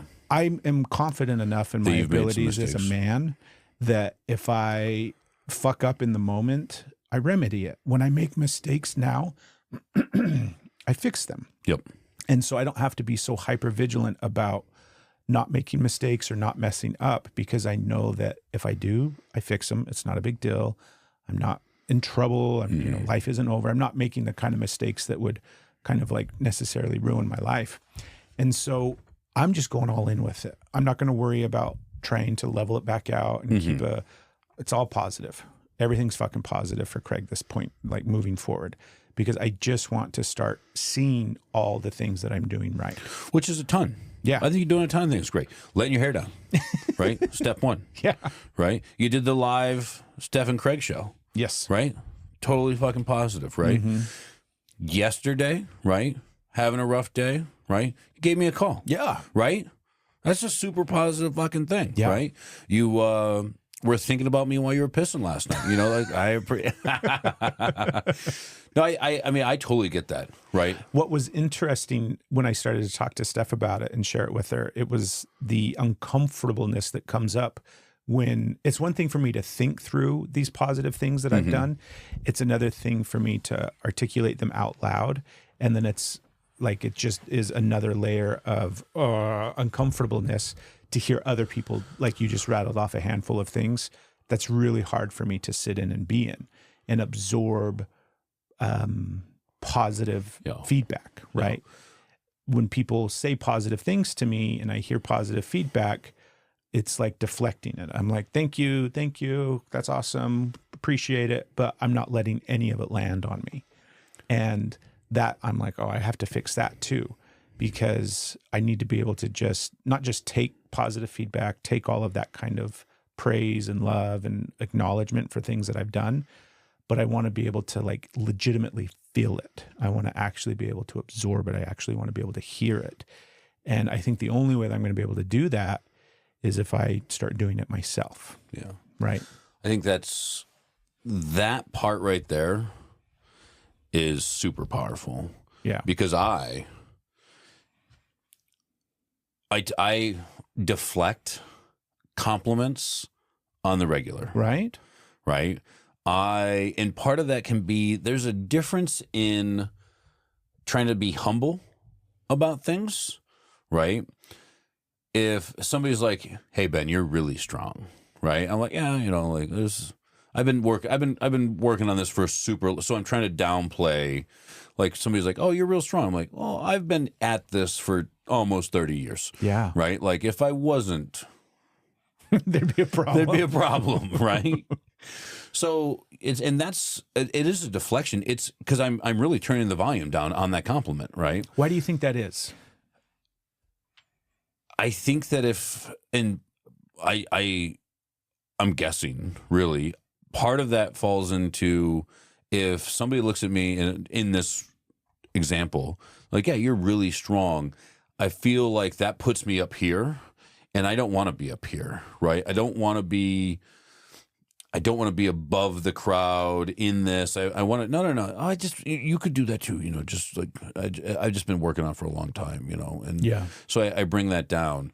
Anybody that's like, like, hey, you're not terrible at jujitsu, and I'm like, I've got a background in this, like I haven't done jujitsu as long, but I've been doing this a long time, right? How long have you done jujitsu? I've only been doing jujitsu just over 3 years. Okay. But again, not to like downplay what I wrestled right? I very, very physical family. Like wrestled with my dad, my brother, my sisters, my friends daily. Yeah. Very physical in like, we used to have weapons matches, you know, like you can use things if you can pick them up, you can use them, right? Like silly stuff. And then in the Marine Corps, I mean, they're literally like, hey, you want to hang out and beat the shit out of each other? I'm like, yes, I do. Right. I mean, as soon as they were like, yeah, we're going to teach you to fight and grapple, a little different. McMAP, Marine Corps martial arts program it's not jujitsu. It's not and it's called martial art program. It's not, I wouldn't consider it a martial art because it's only has one mission, and that is to disarm, you know, maim, destroy, kill. Like we teach people to gouge out eyes. Like it's literally like eye gouge, what? Right? We heel stomp. Like, what's the most politically correct term for Jersey curb stomp? Like, that's what we teach. Drive your heel through the back of the skull. Like, and like we teach arm bars, guard, you know, we teach a lot of that stuff, wrist locks, break the wrist, walk away, right? And so when I came to jujitsu and they were like, oh, this is an arm bar, I had already done 10,000 arm bars, right? So the idea behind it, the mechanics of it, like all of that was, you know, no big deal. They're all over the place, right? Yeah. But yeah, only been doing jujitsu in class for like 3 years. So somebody says that, I try to downplay a lot of that, right? They're like, hey, even, you know, like if people who I work with and work for, they're like, hey, you know, I really appreciate you as a leader, as a boss, as a team member, or whatever. I'm like, listen, I'm just trying to do what's best for him. I try to downplay all that. And I think part of that is because I don't want to acknowledge the positives that I'm doing. I don't want to. I think if I acknowledge a lot of the positives, it brings me up here and it's farther to fall when I fuck something up. Yeah. Right? If I can, and we've talked about this, if I can maintain like, I'm just a big dummy, right? And I don't say something smart, nobody thinks twice about it. Yeah. But if... Yeah, it's like standing out, it's being seen. It's, you know, again, it's what you just said. It's like, I'm going to mess up. Like, you know, it's only a matter of time until I fuck this thing up as well. Yep. I think it's a lot of that stuff for me. It's this weird thing. I wonder if it is just like being seen, because as soon as I had awareness of this thing last night and I was talking to Steph about it, and it was like, she starts telling me a bunch of that, like very similar to what you just did. Yeah. Started rattling off a bunch of stuff that I've been doing really good at lately. Yeah. And it was like incredibly uncomfortable. And I just had awareness in my body of like, this doesn't feel good to receive this. And I'm like, what the fuck is that? Right? You're somebody who you love. Somebody who I love is trying loves to, you. Right? And I value what she says. Yeah. And she's sitting there trying to praise me and highlight these things. And I do it to her all the time too. And I'm like, why doesn't this feel good in my body?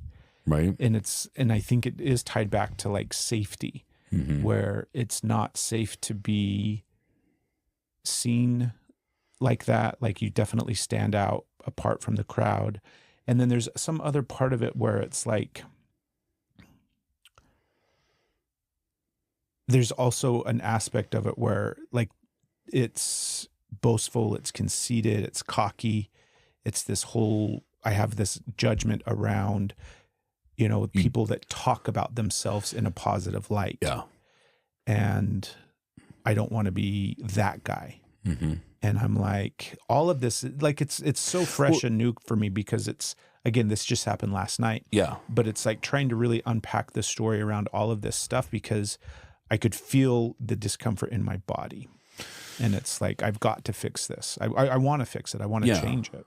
I think, and you know, as you're saying that, like I'm thinking about people I admire, right? And so that one of the first names, I didn't get to, he wasn't there, Dan Martell, super cool guy. is a founder, like has found numerous software companies. He founded and started and doesn't run anymore, but SaaS Academy. That's where I just was when I was in Chicago. Okay. My buddy Matt Verlack, he's the COO of SaaS Academy, so he's up on stage speaking. There's like these other guys up there speaking, and these are people who I want to listen to their stories. And nobody, and as you're saying this, I'm thinking about it.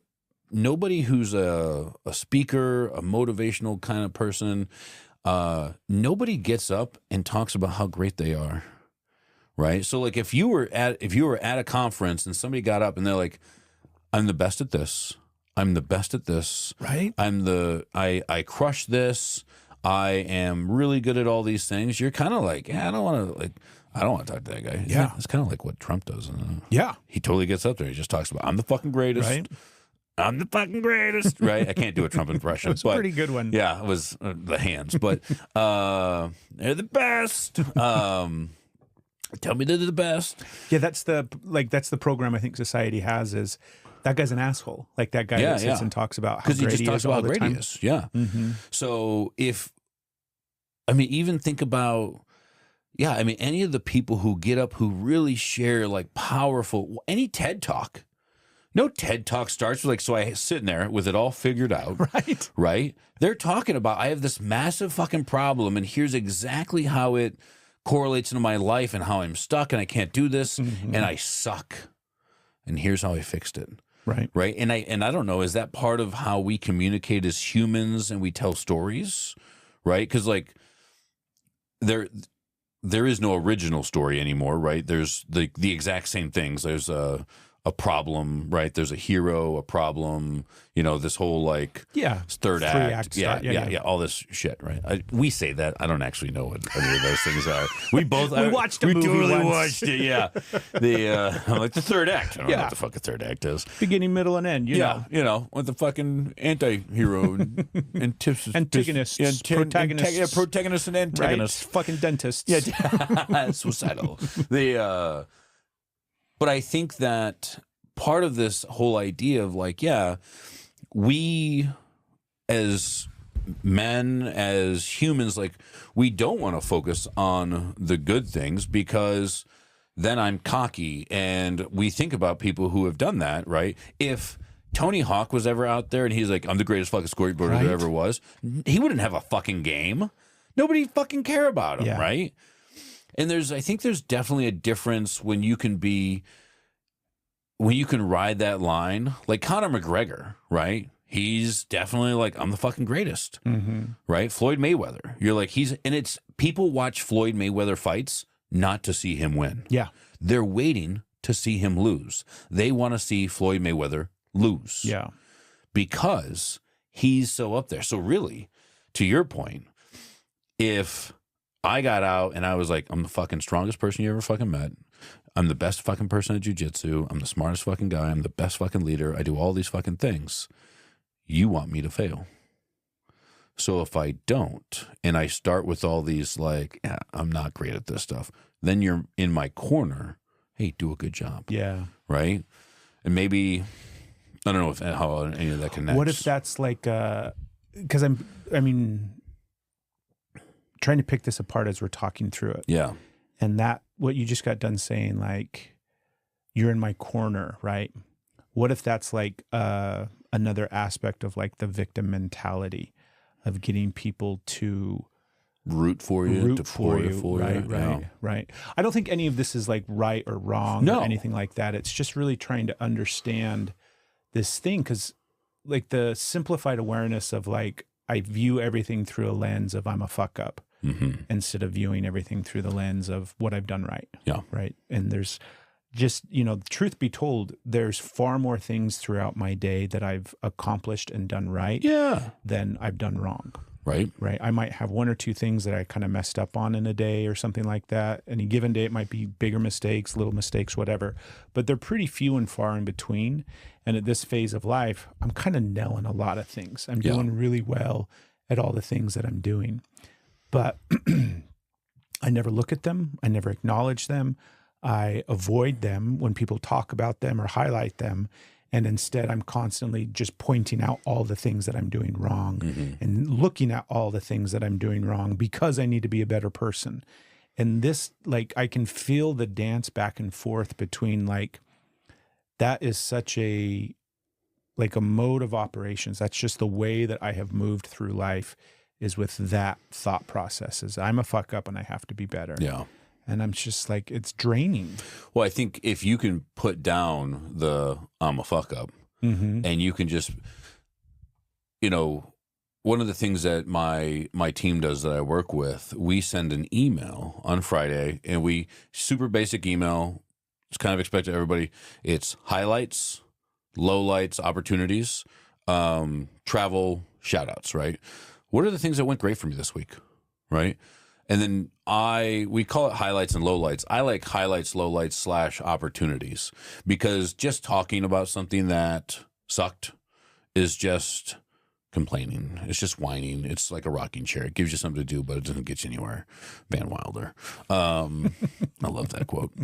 But it's something that, like, hey, this didn't go well, and that's an opportunity for me to improve upon it, right? So I would say, even as opposed to looking at, like, here's all the things I fucked up, here are opportunities for me to grow, right? Which is, I think, a more positive light on it. So if you were to say, hey, real quick, if you're just somebody that listens to podcasts, thank you. But if you want to watch us week after week, jump over to our YouTube channel. Just search out Bravemendare. Click that subscribe button. Don't forget the little notification bell, and come see what we're all about week after week on the podcast. We share tons of content there as well, and we even have some plans in the future to do some live episodes. So come subscribe to us on YouTube, and while you're at it, you might as well follow us on Instagram, Facebook, and TikTok as well. We hope you're enjoying this episode. Let's get back to it. I didn't handle this situation, right? There's an opportunity for you, or, you know, for anyone, not just specifically you. I didn't handle that very well. I can see the opportunity for me to learn about this and hopefully handle that in a way that I can look back on and feel better about. So it's an opportunity for me to learn, to grow. And I think if you phrase it as it's my chance for me to grow, then you're always moving in a positive direction. Because and this is, I'm going to, like, kind of fight back a little bit. If I just said, here are all the great things I did, what could I have done better, right? Am I growing? If I am only talking about the best things that I did, am I forcing myself to grow? And I think, for me, I would probably just be like, yeah, I crushed these 7 things, and I don't talk about all the opportunities I had to get better. Now I'm not growing. And I think that should be something as men that we are always striving for, is how can I grow in this scenario? How can I be better? Yeah.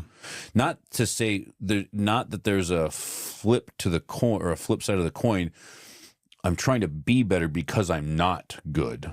I'm not, I'm not good is not it. But, like, I want to be better. The flip side of that isn't I suck. I crushed all these things, right? But there's an opportunity for me to get a little bit better here. I could have thought about this. I could have prepared better. And that could have led to further better outcomes. So it's an opportunity for me to grow and learn from these scenarios and these opportunities, and I think football is life.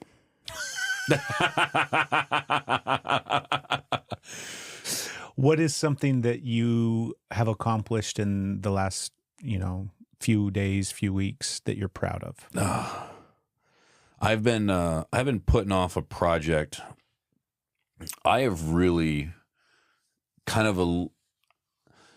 been putting off a project for 6 months at work that I'm like, I really need to do this. And I'm kind of like, it's an uncomfortable project. Like it's a project where I'm basically taking every output that I can from my team and I'm putting it all down on a piece of paper. Okay. And every month we're going to review, right? Which is a really solid idea. Like, you should do this, right? Like, it's we're in sales. It's for performance-based. We really need to, here's the opportunities for you to grow and improve, because I'm trying to coach them to be better. And I want to, so I'm like, I've been thinking about this project, and I'm like, yeah, I got to work on this. And literally like 2 days ago, I was like, all right, I'm gonna knuckle down. We're just gonna start fucking doing this. And then I wrote it all out. I was like, oh my God, it's overwhelming because I have to go through, and it's not just. I don't want to just start right now. I want to pull all the data from the last year. So I have to go back to January, and I'm pulling. It's like 30 metrics for 7 team members to like, all right, now I can show them, hey, last month was great. Let's work on these things. But I can show them a full, hey, here's 10 months of where you've been at. And we can see the ups and downs and the lows. And can we find some trends? So I'm excited that I'm forcing myself to do that to the point that I wasn't even done. And I put it on everybody's calendar. I was like, yeah. And I told everybody, you know, and they all know like I operate this way sometimes. I'm like, we're going to do this. I had the Excel document open. I think it was still called like workbook 2, you know, like I hadn't even titled it yet.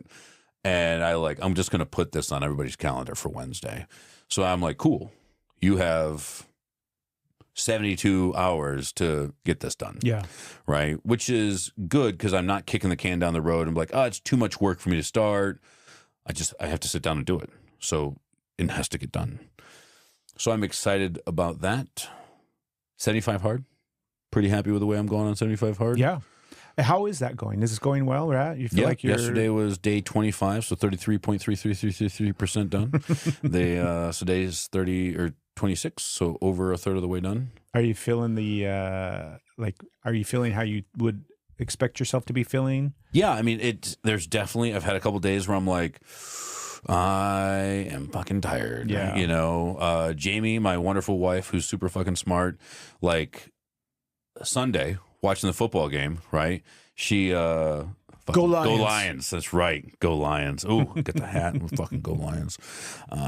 Anyways, we were watching the game, and we had gone for our outdoor walk earlier in the day, had a super busy Sunday trying to get, I mean, between working out, I needed to get a ton of, like, I'm trying to cut down all of our fields. So bush hogging all of our fields, which is, I'm 4 hours into it and it sucks. I'm behind. I didn't do it in time. So now all the grass is seeding. So as I'm cutting, there's just this, like all this grass seed, that's all the little like whisper things on it. So it's just floating. I'm allergic to it. So I'm on the lawn, I'm on the tractor, hat on. I've got a full long sleeve shirt, long pants, boots, all this. I've got a mask on, N95 mask, glasses on, and my hat on, and I'm like trying to hide from the elements because I'm like, I got done after 2 hours of mowing and my eyes hurt because I was so like just fucking inflamed. So we super busy Sunday, and Jamie's like, yeah, how about this? She went and she bought one of those like it's not a treadmill, it's like a walking pad. Okay. So it doesn't elevate or anything like that, but you can put your laptop on it and work, so you could walk while you were at your laptop. So she bought one of these, and I was super supportive, like, yeah, get one of these things. She's like, hey, drag that out to the living room. So I was like, all right. So she did her 45-minute like secondary workout while the Lions were playing. Nice. Right. And she's like, now you can do it and you can watch the game, because I had got on it the other day and I put my phone down and I'm walking and I'm like, this is fucking uncomfortable. I was like, my head hurts. I was like, this is terrible. How'd you walk like this? She's like, I just look at it. I'm like, I can't look at it as much. My head just doesn't move enough. My chin, my face, I don't know. It's too fat. It's all those neck muscles. It's all those fucking neck muscles. Yeah. Look down. Yeah. Yeah. With the like 17 degrees of range of motion that I have in my head. So I am proud of in the past, the few times I've done 75 hard, I've either completed it or I failed, right? Which is kind of 50-50 pass fail. The longest I've made it without finishing it was like day 36. So I'm really excited. Like, hey, I'm like 10 days from setting a new record for the farthest I've gone. And I'm excited. Like, it just re-energizes me to continue to go. Right. So it was cool. Yesterday when I was done with the last thing, I looked at it, I was like, oh shit, I'm 25 days in. Like, that's a third. Yeah. You know, like, I was excited. So have you never completed it? No, I have completed it once. Yep. So I've completed 75 hard, and I went to, so it goes 75 hard, and then phase 1, phase 2, and I think there's a phase 3. Phase 1 is only 30 days. It's 75 hard for 30 days, but you add in like 10 minutes of meditation. You create like a critical action item list. So like, here are the 5 things that I'm going to really focus on, right? One of them would be like, and they don't have to be major things. I'm going to build a pyramid every day. It could be like small things. I think last time I did it is I was super intentional. I made sure that I sat down with both my kids for 5 minutes and just like talk to them. Yeah. Right. I just wanted to be super intentional about this one thing. I put flossing on it. Nice. Right. I'm going to floss every day. This is legitimately the dental fucking episode of It really Bravemendare. is the dental episode, right? So I'm happy about. And you have to take a 5-minute cold shower. 5 minutes? 5 minutes in the cold shower. Cold plunge does not count. Okay. And I personally like a cold plunge is way better. Like, yeah, moving water's harder. It's way harder. Like, I would challenge Jamie because we have do the cold plunge, is we would get in it and she'd just sit there. I'd be like, move. And she'd be like, no. And I'm like, yeah, because it fucking sucks. Right? So cold running water over your body, way worse than that. So I used to, I just set a timer, like ready, go, turn the water to cold and just sit there like, I fucking hate myself. So I'm excited about 75 hard. I'm excited about doing this project. I'm trying to think what other things are going on.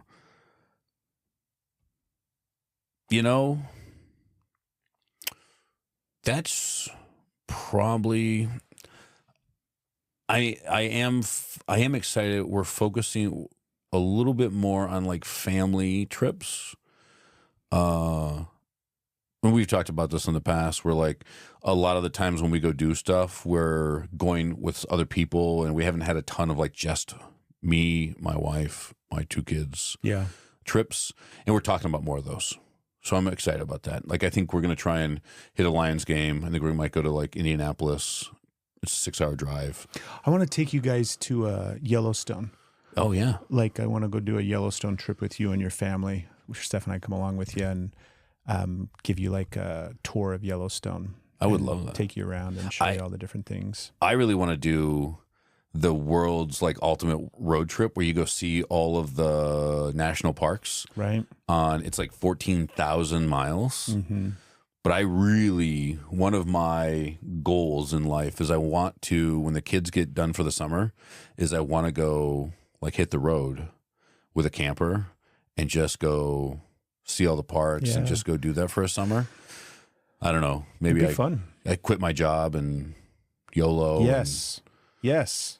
I don't know about you. Keep saying that. I'm all for it. Quit my job. Yes. I don't know. Let's fucking go. Let's do shit that we want to do and fuck all the rest. What did you do? I slept. Right. I just got in bed. Yeah. Yeah. Nothing today. I did nothing today. I did nothing. I want to highlight a couple of things because the podcast that came out today, the episode that came out today, was the really difficult emotional episode for you. Yeah. And it's only like episode 6 or something like that, right? That, yeah. And I was thinking about it as I was going back and editing all of it. And Steph and I have talked a lot about this podcast, and she's having fun listening to it when she's out driving around and stuff. And then we'll have conversations about it afterwards and everything like that. And I'm comfortable with emotions. I'm comfortable in the space of feeling and talking and expressing and communicating and kind of exploring and going into emotional spaces and emotional things. There's lots of stuff I'm still not comfortable with. One of the things that is like it's a coping mechanism for me.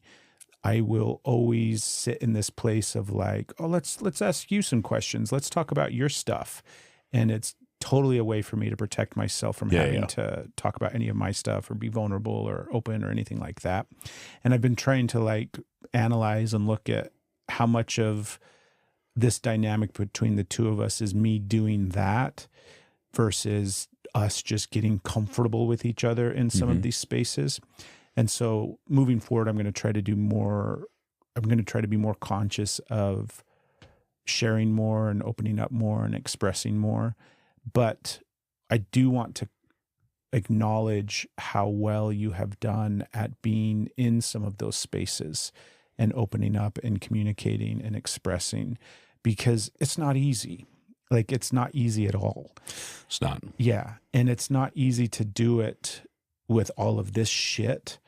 Like, sometimes this stuff helps in a sense, right? Because it's, you know, but at the same time, some of the things that we've talked about and some of the places that we've gone, this doesn't help. This is a hindrance to it. Yeah. But there is a massive benefit, I think, for people being able to witness and watch it and participate, you know, vicariously through us in a sense and experience all of this stuff. But I just really want to acknowledge, like, your willingness, your commitment to it, you showing up and being willing to do it. And it's something that is incredibly, I shouldn't say incredibly, I'm assuming, but it, you know, it seems like it's not easy for you, that it's incredibly challenging for you. There's definitely been some really, I mean, I appreciate that. I'm going to do my best not to, like, no, you know, just try, Right? you know, Don't like, deflect, just don't sit in- just sit. sit Yes, in oh that. God, I Just don't sit in the compliment, motherfucker. Don't move. It's hard. Like, I mean, I will. That was by far the most uncomfortable for the episode that's releasing today, which I haven't seen yet. Yeah, we're talking about, it's episode 6 of the podcast. Yeah. So if you go back and listen, it's a couple episodes before this one. Yeah. And that was probably the first. I got to reposition now because I'm already uncomfortable. It's really the first time that I've kind of publicly talked about some of that stuff. And even, You can put your foot down. I just want to, like, touch your foot know, with right? it. I just want to. Deflecting. It's probably some of the most open I've been about it. And even with other guys that I work with, and like my buddy John, like, he's super protective of me because of all that. And it's definitely, I mean, I had a hangover from that episode. Yeah, the you know? vulnerability Yeah, hangover, dude. man. That whole day wrecked me. Like, I was just not myself for the rest of the day. And I don't want to say I'm not myself. I wasn't my normal self because I had opened, you know, as I tried to frame it to my wife, who is just super supportive and everything. I framed it to her that, like, we didn't like, we opened the door to that room. We didn't go in there. We didn't even really look in there. We didn't talk about anything that was in there. But that door was open, and man, that had me just going, right? Like, that I knew the door was open, and I was afraid. Yeah. And we got done, closed that door, like, okay, cool. And I was kind of down for a couple days, you know, and I even you had just reached out, you know, a couple days, like, hey, how are you doing? I know that was super hard. And it really, really was. Yeah. And I was telling Jamie, she's like, well, you know, sometimes it's okay to, like, take a box out and, like, kind of go through it and, you know, maybe sort some of that stuff. And then you can just, I was like, no, like, to be honest, like, there's a lot of stuff in that. I don't want to go through it. I think there are some things that and this is, again, my opinion on some of this. I think that there are some things that, like, there's no healing from that, right? Like, I don't even know how to make, like, a reference to this. But when you have seen, and I don't just, like, brutality, not just how brutal man can be, but massive brutality, terrible, terrible things. When you have, like, it's not okay that the brutality, you can't make the brutality that you have witnessed or seen or been part of okay. Yeah. There's no fixing that part. So I don't know, for me, how much talking about some of that is going to, like, it's not going to make me feel better about seeing some of the worst things that have ever happened to men and women, like, children, and went too far. Yeah. So it's Some of my worst shit yeah. from Copland days Yeah. is the kid stuff. Yeah, man. I had there was one call that I was at a stage in my career when this call happened that I was like, you know, had been a police officer for a long time and very seasoned in a sense, right? Mhm. So just a normal You're not new to the new beat. guy. Yeah. Not at all. And it was towards the end of the shift. It was an afternoon. We were all sitting at the PD, and it was an accident. It was like a vehicle accident, Okay. right? And the way that they would beep out some calls, because you know the radio comes on, and in dispatch they'll have a beep that comes out ahead of time so that it's not just a voice on the radio. You're something important. Yep. Right. This is something more than just, hey, you need to It's a respond. preparatory command. Yeah. So the beep, and then it was an accident, and I don't remember all of the specifics around what was said over the radio, or we also are monitoring the computer and the screen, and you'll see when a call comes up. Yeah. And sometimes a call will pop up on the screen because in dispatch, they're entering in the information for the call and they're gathering information, and you'll see it appear before they dispatch it out, before they send out the call over the radio. And this call popped up on the screen, and it was like, okay. Because sometimes, I mean, traffic accidents are a dime a dozen, right? Yeah. Fender benders and all sorts of different stuff. So this one was what ended up happening. And anyways, I was the first one there because the majority of the time, if I was working and there was something important, I was going to make sure that I was going to be the first one there because you have to help people, Yep. right? And I was the first one there. And what it was a traffic accident where this little boy got ran over by a garbage truck. Mm. And it was horrible. I mean, Yeah. it was just horrible. And what happened, I was the first one there, and the garbage truck had been doing a garbage truck thing, right? Picking up garbage. The little boy's mom worked for the sanitation company that, you know, so Mhm. He knew garbage trucks. knew garbage trucks, Yeah. would go to work with her sometimes, whole 9 yards. And so he's riding his bike along the sidewalk, following along as the garbage truck is going along and picking up garbage cans. And as the garbage truck goes and makes a turn, the little boy continues straight on the sidewalk and doesn't make the turn. And so he goes underneath the back of the garbage truck. And when I showed up, the guy that was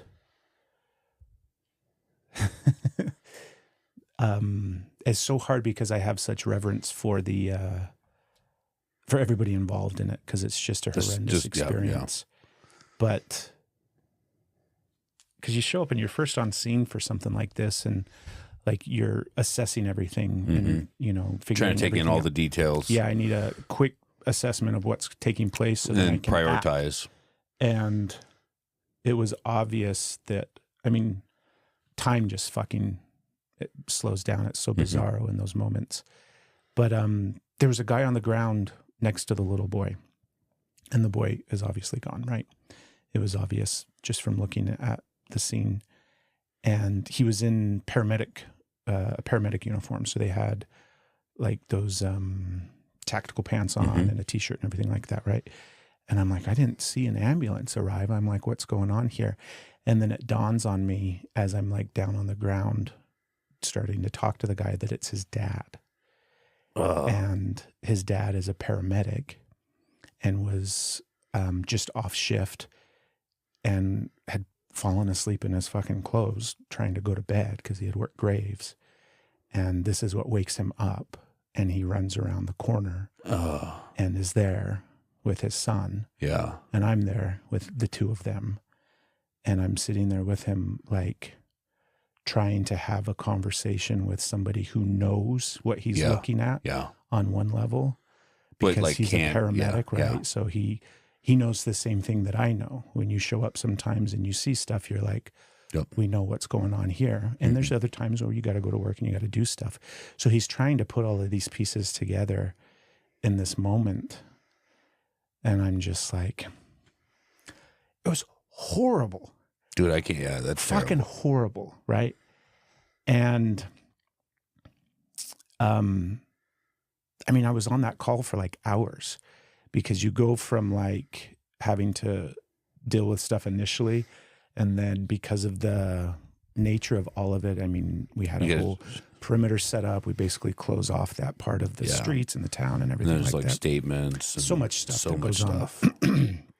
So I was there for a long time, and then,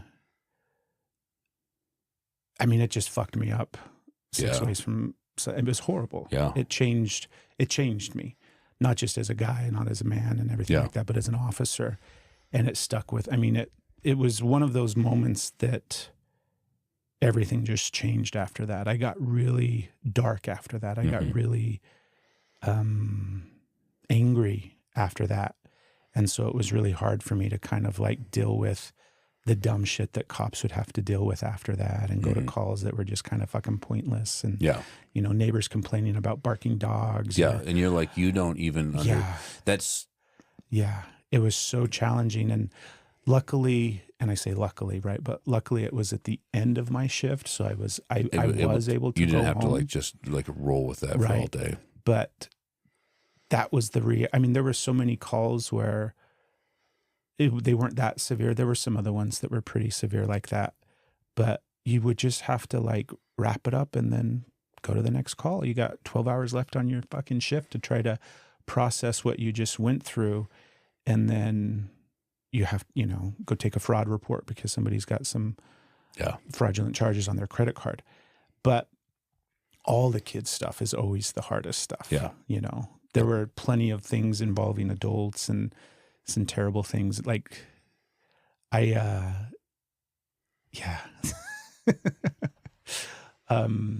there's a long list of things I'm sure that we could talk about. And so that closet full of shit that you have to feel your way through and kind of process your way through. What I have experienced for me is it's like, I always think that there's healing. I always think that there's possibility. It doesn't change anything. Like it's not like when I think about healing, especially when it comes to emotional things, and when it comes to like these really tragic, terrible, brutal experiences, that like there's certain things that when you see them, like there's some things that we're not supposed to see as humans, right? Yeah.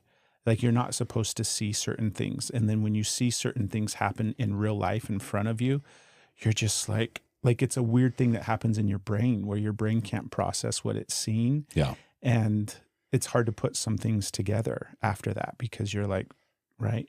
So then like, well, how do you heal that? And for me, what that's looked like is just being able to, it's kind of like moving forward with a scar, right? Like I've got cuts and scrapes and scars all over, wounds that have healed, but there's obviously still scars from them. And those scars are going to be with me for life. Yep. But I was able to feel my way through things, process things, talk about things. And the emotional weight, although it would be really easy to just like start packing all of it back on and going into it and processing it and feeling it. And then suddenly I would be like in it again.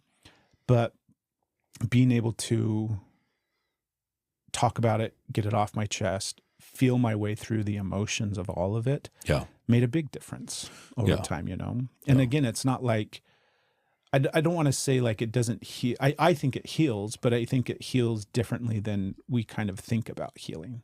You know, healing doesn't make things go away. Yeah. Healing doesn't change the experiences that you've had. Healing doesn't, magically make everything better, but you move through life differently after the fact because it just isn't as heavy as it used to be. It's not as dark and it's not as scary and it's not as difficult. But yeah, man, it's so hard. Like, so we're talking about all of these things and I was highlighting how awesome you're doing at being able to go through it and process it and share it. I think it's really, I'm grateful for it. Like I'm grateful for your willingness to do it. And I'm curious because I want to be able to bring more of myself. I don't want to just hide behind a wall of like, tell me more, Ben, how does that make you feel? Yeah. So I'm curious if you have questions or things that you would like to, ask me about certain things, or like, we know enough about each other at this point. Like, I'm sure that there's some spaces in the, in the shadows of Craig's talking about things and the things that you know about me.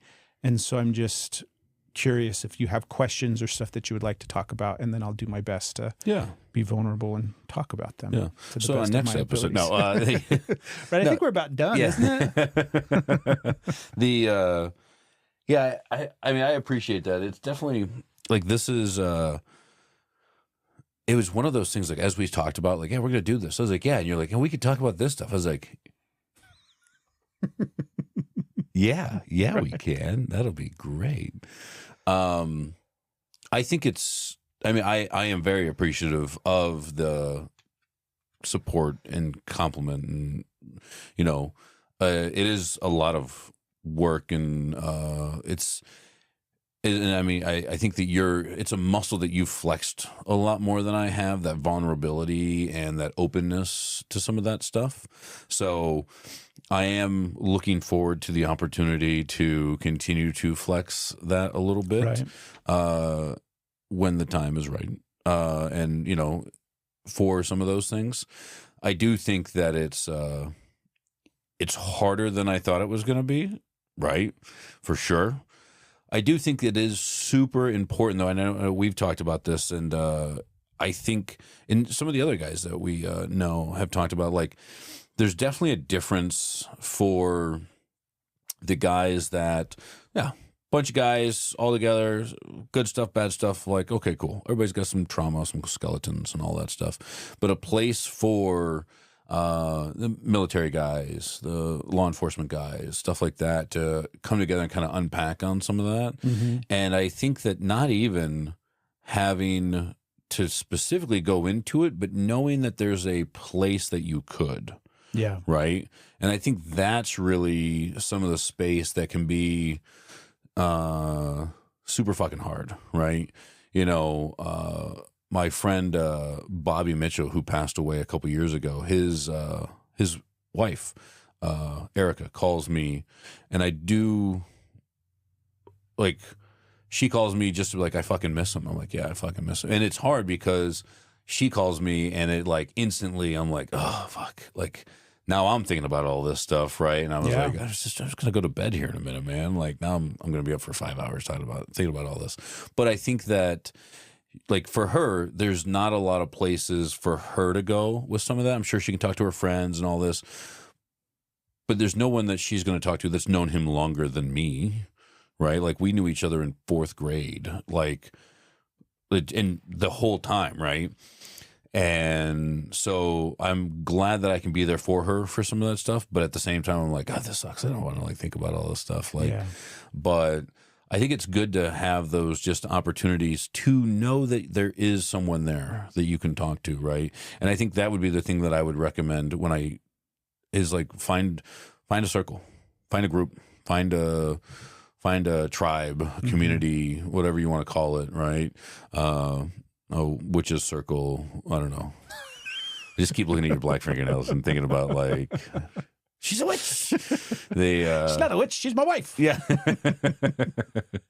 But, I think it's good to look at some of this stuff. And do you have questions for me? I do. I'm not ready for them right now. Okay.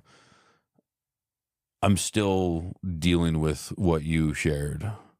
Because the hard part, I think, and maybe it's just me, it's like, you shared that story, and I can visualize every bit of it. Yeah. Right. And I think that's where, like, I don't know, because I only have my frame of reference. When you share what's happened, like, I instantly have a photo in my brain that's very detailed of what this looks like now. Right. And because I know what that stuff looks like. And so that instantly, now it's bringing up things for me, right? And it's like, man, like, I understand exactly, like, what you're, maybe not specifically because I wasn't in that, but I feel like I have a really good grasp of what you're describing and everything like that. And that's That's really hard too, right? Just hearing some of that stuff. And I think that I really appreciate you sharing that, right? Kind of. I do have questions for you that we will get into later. Yeah, I want to do a better job of, again, it's like, I don't think I'm doing a ton of like hiding behind this facade of just. No, but you have here. a lot more experience in interviewing. Yeah. Right? Yeah. And because you've been doing podcasts for almost a decade now, and I'm, Right. 2 months in. Yeah, six episodes Yeah, in. well, really 9. 8 or 9 somewhere. 8 or 9, something like that. So like 2-3 months in doing this. And so it's different for me, right? You've got a lot more experience in that. I appreciate you just hold my hand and just kind of walking me through it, right? Showing me the ropes. And I agree. I mean, I think that one of the things I tend to be agreeable. Jamie was just talking to me about this. Like, you share a point, and I'm like, yeah, okay, yeah. And I understand that you're coming, and I want to show you that I see what you're saying, but I tend to be a little bit more agreeable, as opposed to just like, as opposed to just like, I can understand where you see that. My thoughts are, to be more to frame things from my perspective a little more, as opposed to just agreeing. But I think that I definitely, in the episodes I've watched of us, like, you're more of the interviewer. I tend to talk more, as I am right now. So I need to do a better job of asking you, Craig, more questions. Yeah. Well, what would be one off the top of your head now? And it doesn't have to be some fucking deep, heavy fucking shadow shit of Craig's closet of fucking doom, right? Let's talk about a real thing for a minute. Okay. Do you have texture sensitivities? Yes. Yeah. What are some textures? So I don't like, texture isn't a super, actually, this is funny. I'm sure Steph's like, fuck off. It's not super fucking big. She's like, lotion on my skin. Oh, yeah. Like, I can't have lotion on the fronts of my hands. So if I put lotion on and I'm going to like totally lotion up my hands, I have to cognitively know that I'm not doing anything with my hands for like the next 30 minutes or something until it's completely gone away. You don't just go wash them? No. Oh. Because that is another thing, right? It's like then that's a whole other texture of fucking chaos that I have to deal with.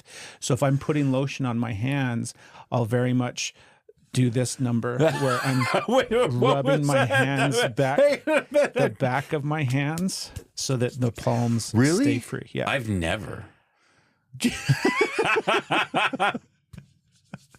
Yeah, I do it all the time because my hands will get dry and cracky.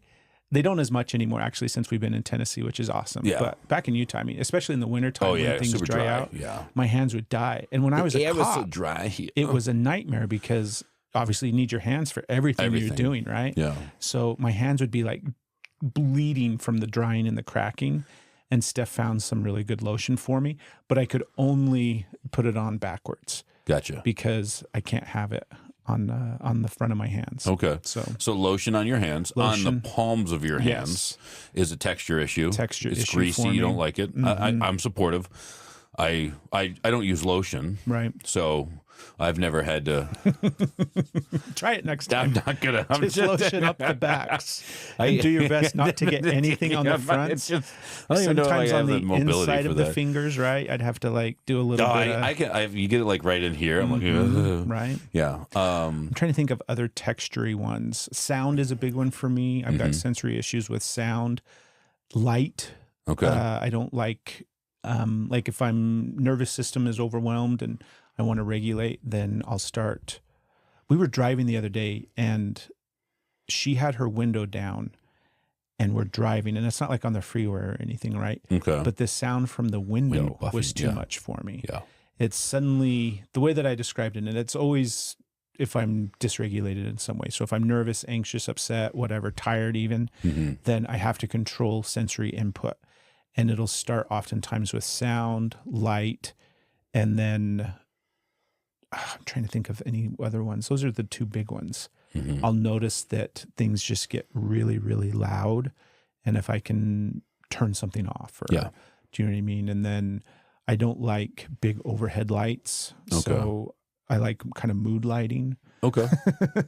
You know, if at nighttime when we go to bed, Steph likes to turn on the light in our bedroom, and I'm like, turn that fucking thing off. Yeah. Like she'll walk in the room and turn it on, and I'm just like, oh God, I just need the lamp on in the corner. Yeah, I get that. Yeah. So you don't like your palms greasy, right? Sweaty palms. I don't. I don't like shoes. I don't like socks. Okay.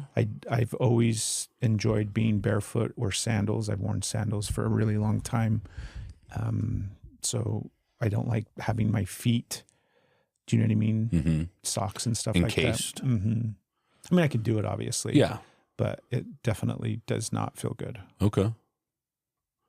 Shorts. I like wearing shorts. I don't like wearing pants. Yeah. Right. I like shorts. But I can't think of anything else when it comes to like texture and touch. I'm sure there's something. Is there anything that the idea of it makes your skin crawl? I'm sure there is. The idea of it makes my skin crawl. I don't know. Can you give me an example of something that you've got? Totally. So chalkboards. Okay. I don't even like touching I mean, literally, I'm a little uncomfortable right now just saying thinking the word. about chalkboards. Just thinking about chalkboards. The idea, and I think it all goes to like, I hate saying it even, like dragging your fingernails down. Yeah, that sound. That not the sound, the feeling, the texture of that, like that, and then the chalk on your hands, and then like the chalk, and even just touching the chalkboard and all that. I'm not super a huge fan of that. Yeah. And it really kind of like gives me the heebie-jeebies a little bit. That I don't like it, the back to the lotion thing. Yeah. Mayonnaise. Okay. So if I'm making a sandwich, and I get mayonnaise on my hands, even just like in the process of like cutting the sandwich in half, right? And I happen to accidentally get a little bit of immediately I'm just like, I gotta get the fucking mayonnaise off my fucking hands. I can't think of anything else until I get that fucking mayonnaise off my hands. Really? If my hands get sticky. So like the other day we were out running around and I had my chapstick in my pocket and the chapstick itself was sticky with something, right? Okay. And it was actually sticky with my Delta 8 syrup.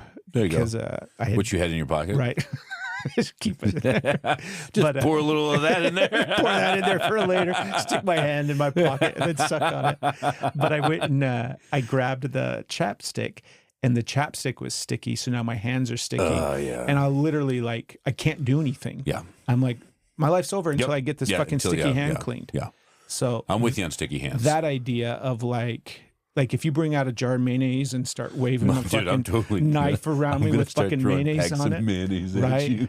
I'm gonna get one of those squeeze ones and just can't stand it. If I spill ketchup on my, like, I enjoy these condiments. Yeah. I'm a fan of ketchup and mayonnaise, but if I get like ketchup, mayo, I'm trying to think. I mean, almost any kind of like foodie condiment. Like if I spill on me, I'm just like, well, this day's ruined. I've got a fucking ketchup stain on this shirt now. And no matter how much I clean it, it's not the stain part of it. It's like the smell. Yeah. Like if I smell ketchup on my shirt, I'm just like. That restaurant smell.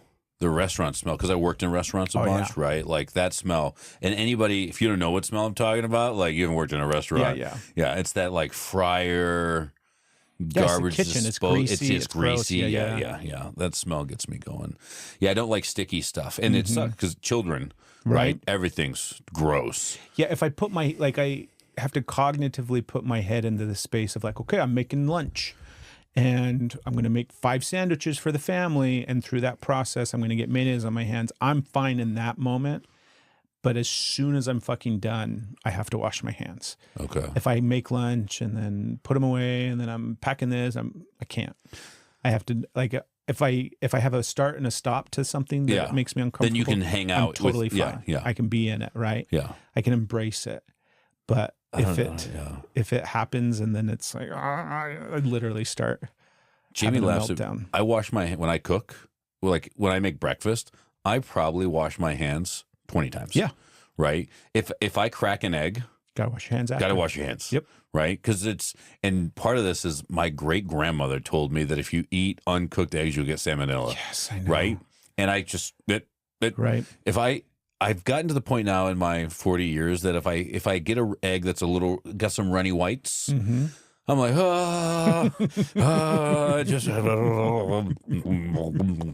know, and I'll be okay with it that as best as I can be. But yeah, so like anytime eggs, I really do. I'm very intentional about how I operate in the kitchen, so I'm really excited about the We've got plans for in the coming weeks. We're going to do a big live episode of. Do you think this one will be out before we do it?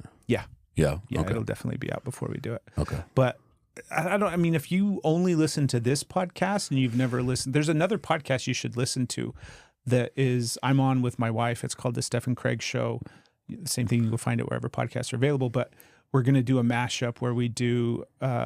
We're going to bring our wives on, and we're going to do a dinner time live episode where Ben and I cook and prepare a meal for our wives, and it's going to be super fun. It's going to be a live episode on YouTube and the whole 9 yards. Yep, we're going to have some beverages, some bevies. I think the girls are going to drink some margs. Yeah, right. Like we're going to have a good time. I'm super excited about it. I'm trying to decide like because we have to really kind of plan the menu out. But so you'll see in that I will probably wash my hands 150 fucking times. Yeah. When I'm getting ready to like cooking steaks and stuff like that, like I keep a clean hand. Yep. Right? Like, yeah. Always got to have a clean hand. Got to have a clean hand, right? Because this is what touches the knife. Exactly. This is, we turn the water on and off. This hand touches food. This hand's for So, I was trying to think. There was something back to the heebie-jeebies. I don't like sticky stuff. And sticky stuff and kids are gross. It's really, if I see like my kids with sticky stuff on them, if I step somewhere and it's like, and your foot like hit, I'm like, oh, like, let's get the bleach. I gotta clean all that up.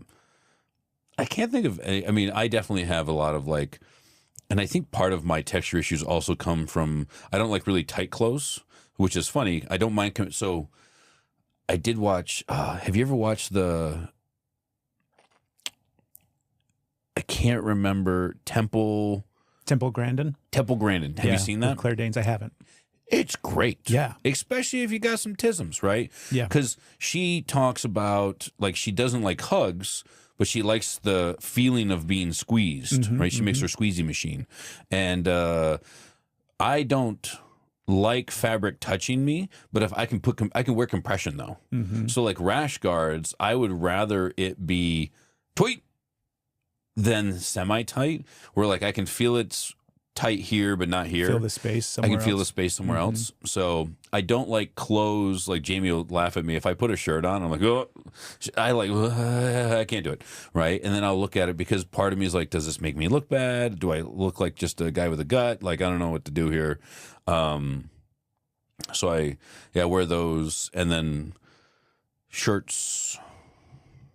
It's really it. I bet there's more. We just can't There's probably is. I just can't think of them right now. That's the thing is like I always, you ask me these questions and then I'm like, I can't come up with them off the top of my head, but there's a laundry list of shit like this that I have to navigate and experience. And a lot of times it's stuff that I have, because I don't think of it externally anymore as something that's just how I move through life. Yep. So it's not something that really stands out as like a sensory issue or something like that, but there's so many of them. Yeah. I don't like, Jamie does a great job with noises, right? I'm very noise sensitive. Part of my hearing is just really bad. I really struggle to discern between noises. So if there's any kind of background noise and you're talking, I'm gone. Yeah. I got nothing. When we're driving in a car, and it used to drive me nuts when I was like a kid growing up, when I was a teenager, because it was like a thing in our town where everybody hops in the car and we're driving around town together. She'd have a car full of people packed and driving up and down Main Street and bullshitting and chasing each other around town and doing everything else. Yeah. And it's very common back in those days. It's still the same, right? It's not like back in my day, but obviously you're in a car with a bunch of teenagers. You're going to have music playing. Yep. And that music's going to be loud. Yep. And I'm fine if we all just want to get in a car and turn up some music and enjoy the music. But don't talk to me. Don't fucking talk. Yeah. We're not having a conversation. Yeah. I can't be engaged in whatever you're trying to tell me if we're listening to music. Yeah. So we got to turn the music down. Will It's you the turn the same music thing with, down like- if you're like looking for something? Like, I gotta see better. Let me turn that music down. I got to turn it off. Oh yeah, So many times. yeah, you're right? like, got dark. Let me turn the music down. Yeah. It's because so much of my energy is being driven towards something else that I can't have an external it's source. distracting. It drives me nuts. No, I'm with you on that. That one's a big one for me. That's like the old saying. Hey, let me turn this down so I can see better. Yeah. Right. It's a thing, dude. And it's silly. It is. But it's such a thing, man. Yeah. I got to turn it down. I got to have everybody be quiet. Steph gets mad at me because I will push pause if we're watching shows and she's talking to me. She's like, you don't have to push pause. And I'm like, if you want me to listen to you, Yeah. I have to push pause. Yeah. If you want me to hear what you're saying, I definitely have to push pause on this. Yeah, 100%. I get that. I think that there's definitely some of that where you're like, yeah, it's just too much going on, and I want to be maybe more intentional about this specific thing. So I need everything else to kind of take like the back seat or off or paused or whatever. Yeah. Right. It's just too much. Yeah. I am truly enjoying this experience. I had another thing too. We'll wrap up here in just a sec, but I wanted like the whole process of doing this podcast with you and being in this space with you. I'm really, really grateful for it.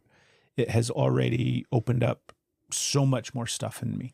Like Steph asked me the other day we had this idea and then we start kind of brainstorming about it and putting everything together. And it's like, we're in it now, right? Yep. And she's like, how does it compare to what you thought it was going to? And I'm like, oh, that's a good question, right? And I'm like, because, another 20 episodes down the road or 6 months down the road will probably be another level of like difference. But I am like, everything's going great. I'm really enjoying everything about it as far as like our conversations and then like the external part of how people are receiving it. I had this awareness of I guess I'll say I do, because I don't know if you'll relate, but I'm sure you will. I feel like I have all of these men in my life that are really supportive of this. Like everybody that we hear feedback from, all these guys from jujitsu, from, all these different walks of life and aspects of life are like, this is cool. This is really, and they're enjoying it. And to have a bunch of positive feedback from men, it's so wacky for me. Like, it's kind of strange. And I'm trying to like lean into it and be like, oh, thanks. Yeah, that's nice. That's comfortable. Oh, cool, thank you. Oh, right? Thank it's you so very much. appreciative of that. But that's cool. Like, that's a cool recognition that I had that, and that's new for me. Yeah. Where I haven't had that in the past. But I didn't realize how much work this was going to be. And I'm not talking about like the work of it, the editing of it, the showing up of it, because I think of things from this lens where relationships are all about, there's a bunch of different reasons for relationships, right? But I think there are certain relationships, and I think you are this for me at this phase of my life. And as our relationship continues to kind of grow and expand and everything, and as our relationship continues, but you are highlighting things for me to look at within myself. So it's this whole process of like mirroring back and forth that takes place in relationships. And I love it. Like, it's a beautiful dance that I just absolutely love. But I didn't think it was going to be this hard, like this quick. Like, you're sparking a bunch of stuff in me that I am uncomfortable being in and like looking what? at and feeling and Like, thinking about. And let me finish my fucking, we got to wrap up. But it's because I don't even know if I necessarily can answer that question of like what, because it's this like tingle. Yeah. What I started to recognize was all of my defenses were starting to come out. So I recognized my defensive mechanisms before I could really recognize what they're defending. But the fact that they're coming out, I know that something is being like poked at. So the way that I metaphorically kind of think about it is it's like the shadow, right? So you do a really good job, and it's not even like something necessarily I think that you have to have awareness of, because it's not like something that you do. It's just the nature of like who you are, and we're in this intimate space. And so you're pointing at things in my shadow, being like, what's that over there? And I'm like, that's fucking nothing, dude. What the fuck are you talking about? Like, Don't what? fucking look at that, right? There's nothing back there. Exactly. And that's starting to happen. And I don't know what's back there. Yeah. We're going to find out. We will. Because I'll figure it out. Well, that's the thing is like I'm having awareness of it. I'm going to turn around and talk about it. We're going to go talk about what's in my shadow and what Ben is stirring up inside of me. But I recognized I have all of these defensive mechanisms coming out because I'll go through phases where I will get like, fuck Ben, fuck that guy. Really? I get angry at you. Really? Yeah. I'm never angry at you. Seriously? Yeah. Yeah. Yeah. What is your like distancing coping mechanism that comes out? You've got to have something that kind of creates space between you and the thing that makes you feel uncomfortable. Ignoring? Just ignoring. Yeah. I mean, I don't. I mean, even to be honest, like the episode that released today, like I didn't go home and was like, fuck Craig. Yeah. Motherfucker, piece of shit. No, I was just like, God, I was like, I didn't like that, right? I'm not super comfortable or happy about all that stuff. I don't think that I've ever thought like, fuck Craig, right? I don't have any issues. Why do you hate me? See, that's the thing is I don't. I mean, at all. Part of you is if you. The whole thing is I've don't. never said that. Well, what part of that is you that is saying that?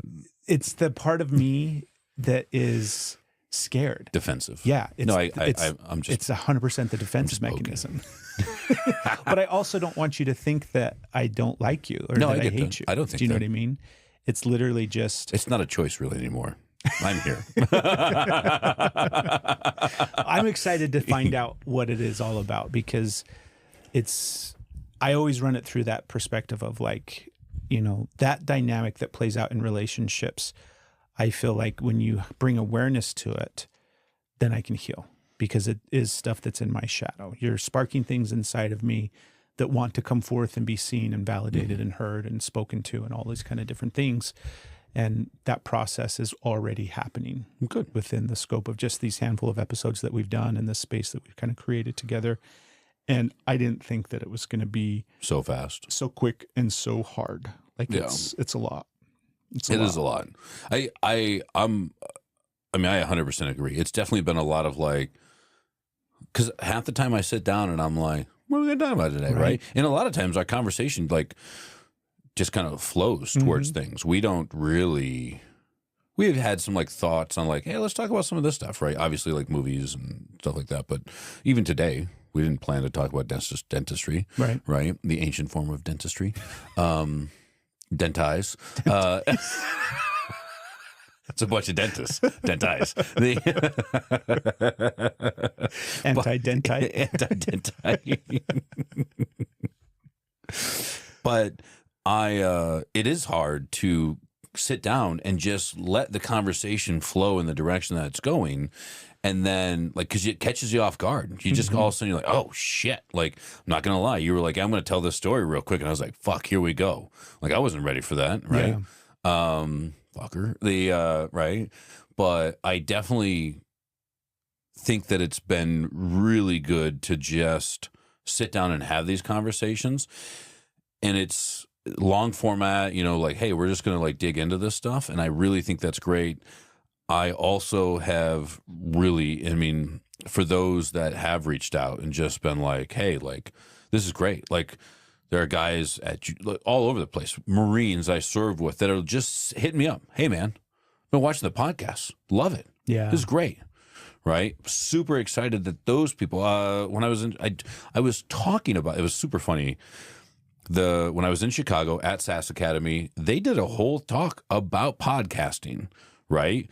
And some of it is more like business oriented and stuff like that. But we're sitting down, we're having some Chicago style pizza, right? And we're talking about podcasting, and I'm like, yeah. And this guy's sharing about how he interviews these people, and this girl who is in the same industry, I've been on her podcast talking about fitness. This guy's talking about like the podcast he wants to start, and this guy's and I was like, a buddy and I started a podcast and kind of talked about, and I literally just opened it up and I showed them. I was like, it's called Brave, and they were like, oh shit, man, that's a podcast, and I was like, Yeah. And they're like, it's not like Zoom or anything. I was like, no. Like, we've got a set and like there's cameras and like stuff and we think about it and it's editing. I was like, and they're like, yeah, that's like a real. And I explained what we were doing, kind of. Because in all honesty, like it's still. Yeah, we're putting it together. Putting it together, happens, right? Yeah. And I was like, yeah. And the way that I described it to this guy from, he was from Montreal, is I was like, yeah, it's a podcast. It's called Bravemendare. I was like, it's a podcast about all the different things of being a man in today's society. I was like, we talk about masculinity, but we talk about vulnerability. I was like, we talk about friendship, but we talk about trauma. I was like, and we're really tackling just kind of all of these different things and how they relate to men today. I was like, we have a lot of laughs. We talk about funny things. I shared about the movie as like Tombstone. I was like, like in the other movies, because they were like, oh, what other movies you got to do? Right. So, of course, I shared. It would be so easy to just turn this into a fucking movie. I know, right? Yeah. And, but they were like, oh, yeah, that's super cool. But it was fun to share more about this. And I'm fairly confident. I mean, that guy and I think the other guy that was sitting there with me literally were like, I feel really shitty right now because I can't remember. One of them's name's Michael. Okay. One of them's name's Monty, and the guy from Montreal, I can't remember. I think he's from Quebec because he speaks French Canadian. Is his name Quebecy? It's not Quebecy. It's Quacky. But I feel bad. I apologize if you're watching this. But it was cool. Like they literally, like he was like, "Oh, I'm totally going to listen to this." Yeah. And other people who are like, "Yeah," like I've been. Michael this morning was telling me he's been listening to it. So I'm excited for him to feel some shame from bashing your ear or your eye, getting my ear, right? Like, just calm down, Michael. You just. This one was me. He didn't. He's hit me before. Yes. He's given me black eyes before. He is. But this one was totally my fault. He loves the. I love the. He loves sneaking in a good elbow every now and then. He does, and he loves the dirty stuff. Yeah, my favorite is when he fucking covers my mouth. Yeah. And he covers my mouth because you cover his fucking mouth. No, he did that first. Are you sure? I swear to God. Okay. I swear to God. When he fucking covers my mouth, I'm just like, and when there was one, because he'll do it fucking around sometimes, right? Yeah, He's just playing, having a good time. Yeah. And then there was one time he's like, I'm going to cover your mouth. And I'm like, okay, I'm going to kill you now. Right? And as soon as I got that part taken care of, then it was just like, you're so fucking dead. Yeah, I'm gonna murder so you. fucking done with this shit. I'm really glad that you were in a tight situation and you were like, I'm gonna use a muffler real quick and put his hand over your mouth, and you're like, yeah, I'm not gonna hold back anymore. Yeah. Right? You're like, all right, well, you're gonna feel the full brunt of this star. Yeah. He was we were talking about Tom Hardy. Because did you see the interview? Yes. Yes, it's my favorite. He's like, what's your favorite submission? Smothering. Right. He's like, it's not really a submission, but yeah, it's effective. I love it. He'd be fun to roll with. He would be totally fun to roll with. He's not a super like big guy though. No. What is something about this? Because we'll wrap up. We got to go. What time is it? Do we have time? Yeah, we got to go in a minute. What is something that you didn't expect, but is kind of, benefiting from, or an unexpected nice thing about this podcast that you've experienced so far, maybe? Ooh, an unexpected nice thing about the podcast. It's been really fun to have those people, because we've been super like, hey, let's share this out there. Let's get it out to people. Trying to, part of it is you need to grow to grow, right? Like if you've got 2 subscribers, it's the algorithm, right? Yeah. As we hail YouTube, the gods of YouTube, they're not going to push it further, right? So you got to like have some growth to get some growth. And I've had a lot of people who have reached out, guys I haven't talked to in years. A buddy of mine, Nick Tovar, guy I served with, super cool guy. We deployed together a bunch. He lives in San Antonio, and I can't remember if he reached out to me or I reached out to him, and we were just talking about it. And he was like, yeah, man, been loving the podcast, like things. And we just got a chance to reconnect a little bit. Right. And I think that's kind of helped me open up a little bit more. Like I sent a guy, Badgero, this guy that I used to deploy with. He's a Lions fan. So I was talking about him, and I was like, you know what, I'm going to fucking. So I just like looked him up. I was like, I still got his number. And I like texted him. I was like, hey, it's Tim. Is this still you? And he's like, yeah. And then he's like, what's up? And I was like, let's go fucking Lions. And he's like, right? Because we used to wake up early to go watch the games together as both of us as Lions fans, and that was always super depressing because they lost, Right. They lose, and you're like, oh god, they suck again, right? Here we go again. But now, like, it's a new fucking game, it's a new fucking team, it's the new Detroit Lions, right? Fucking salty. So I'm super excited. It's going to be cool to see where we go with all of it. I'm excited, man. It's been fun. So I think that, it's just going to be awesome. Yeah. I'm excited for all the fun things that like we've kind of talked about. Like, yeah, let's do this. We can do this. I'm looking forward to the live stuff. I'm looking forward to more movie stuff. Interviews. We got to start bringing people on. Interviews will be super fun. I also, like, to be honest, this is something that I have always thought about. I've done a ton of podcasts with other people's podcasts, and I've had a lot of people go like, you should totally do podcasting. And I was like, yeah, and it was the barrier for entry was always too much for me. And it was just not putting the effort into it. But this has really opened my eyes more to what this is. And there are some, we've talked about some ideas that I have for some other areas. And I think that this is super fun and super cool. And it makes me want to do it more. Right. Right. Yeah. It's like I have 17 podcasts that I run. And I know, right? we outsource editing to Dubai and not Dubai, but, somewhere in India. Yeah, it's going to be cool. I think what's always fun is to look and see how the process of going through, I mean, it's not like podcast changes your life or anything like that. It can for sure, but Joe Rogan, right? The growth that we'll experience in the process of doing this and being able to have these conversations week after week after week and everything. It's going to be exciting. Yeah. I'm looking forward to it. Yeah. I mean, even the idea, it's just something that you do in consistency, right? So that's who else in their life other than Alcoholics Anonymous, where you sit down on a weekly basis and just talk about things that are going on. Yeah. Good things, bad things, upsides, downsides, and all that. And that's an opportunity that I think, back to your part talking about like groups, like a men's group, right? Like I think that that's totally something that needs to, happen. Yeah. And I see the value in all that. It's where it's like, hey, this is great. Can we expand on this?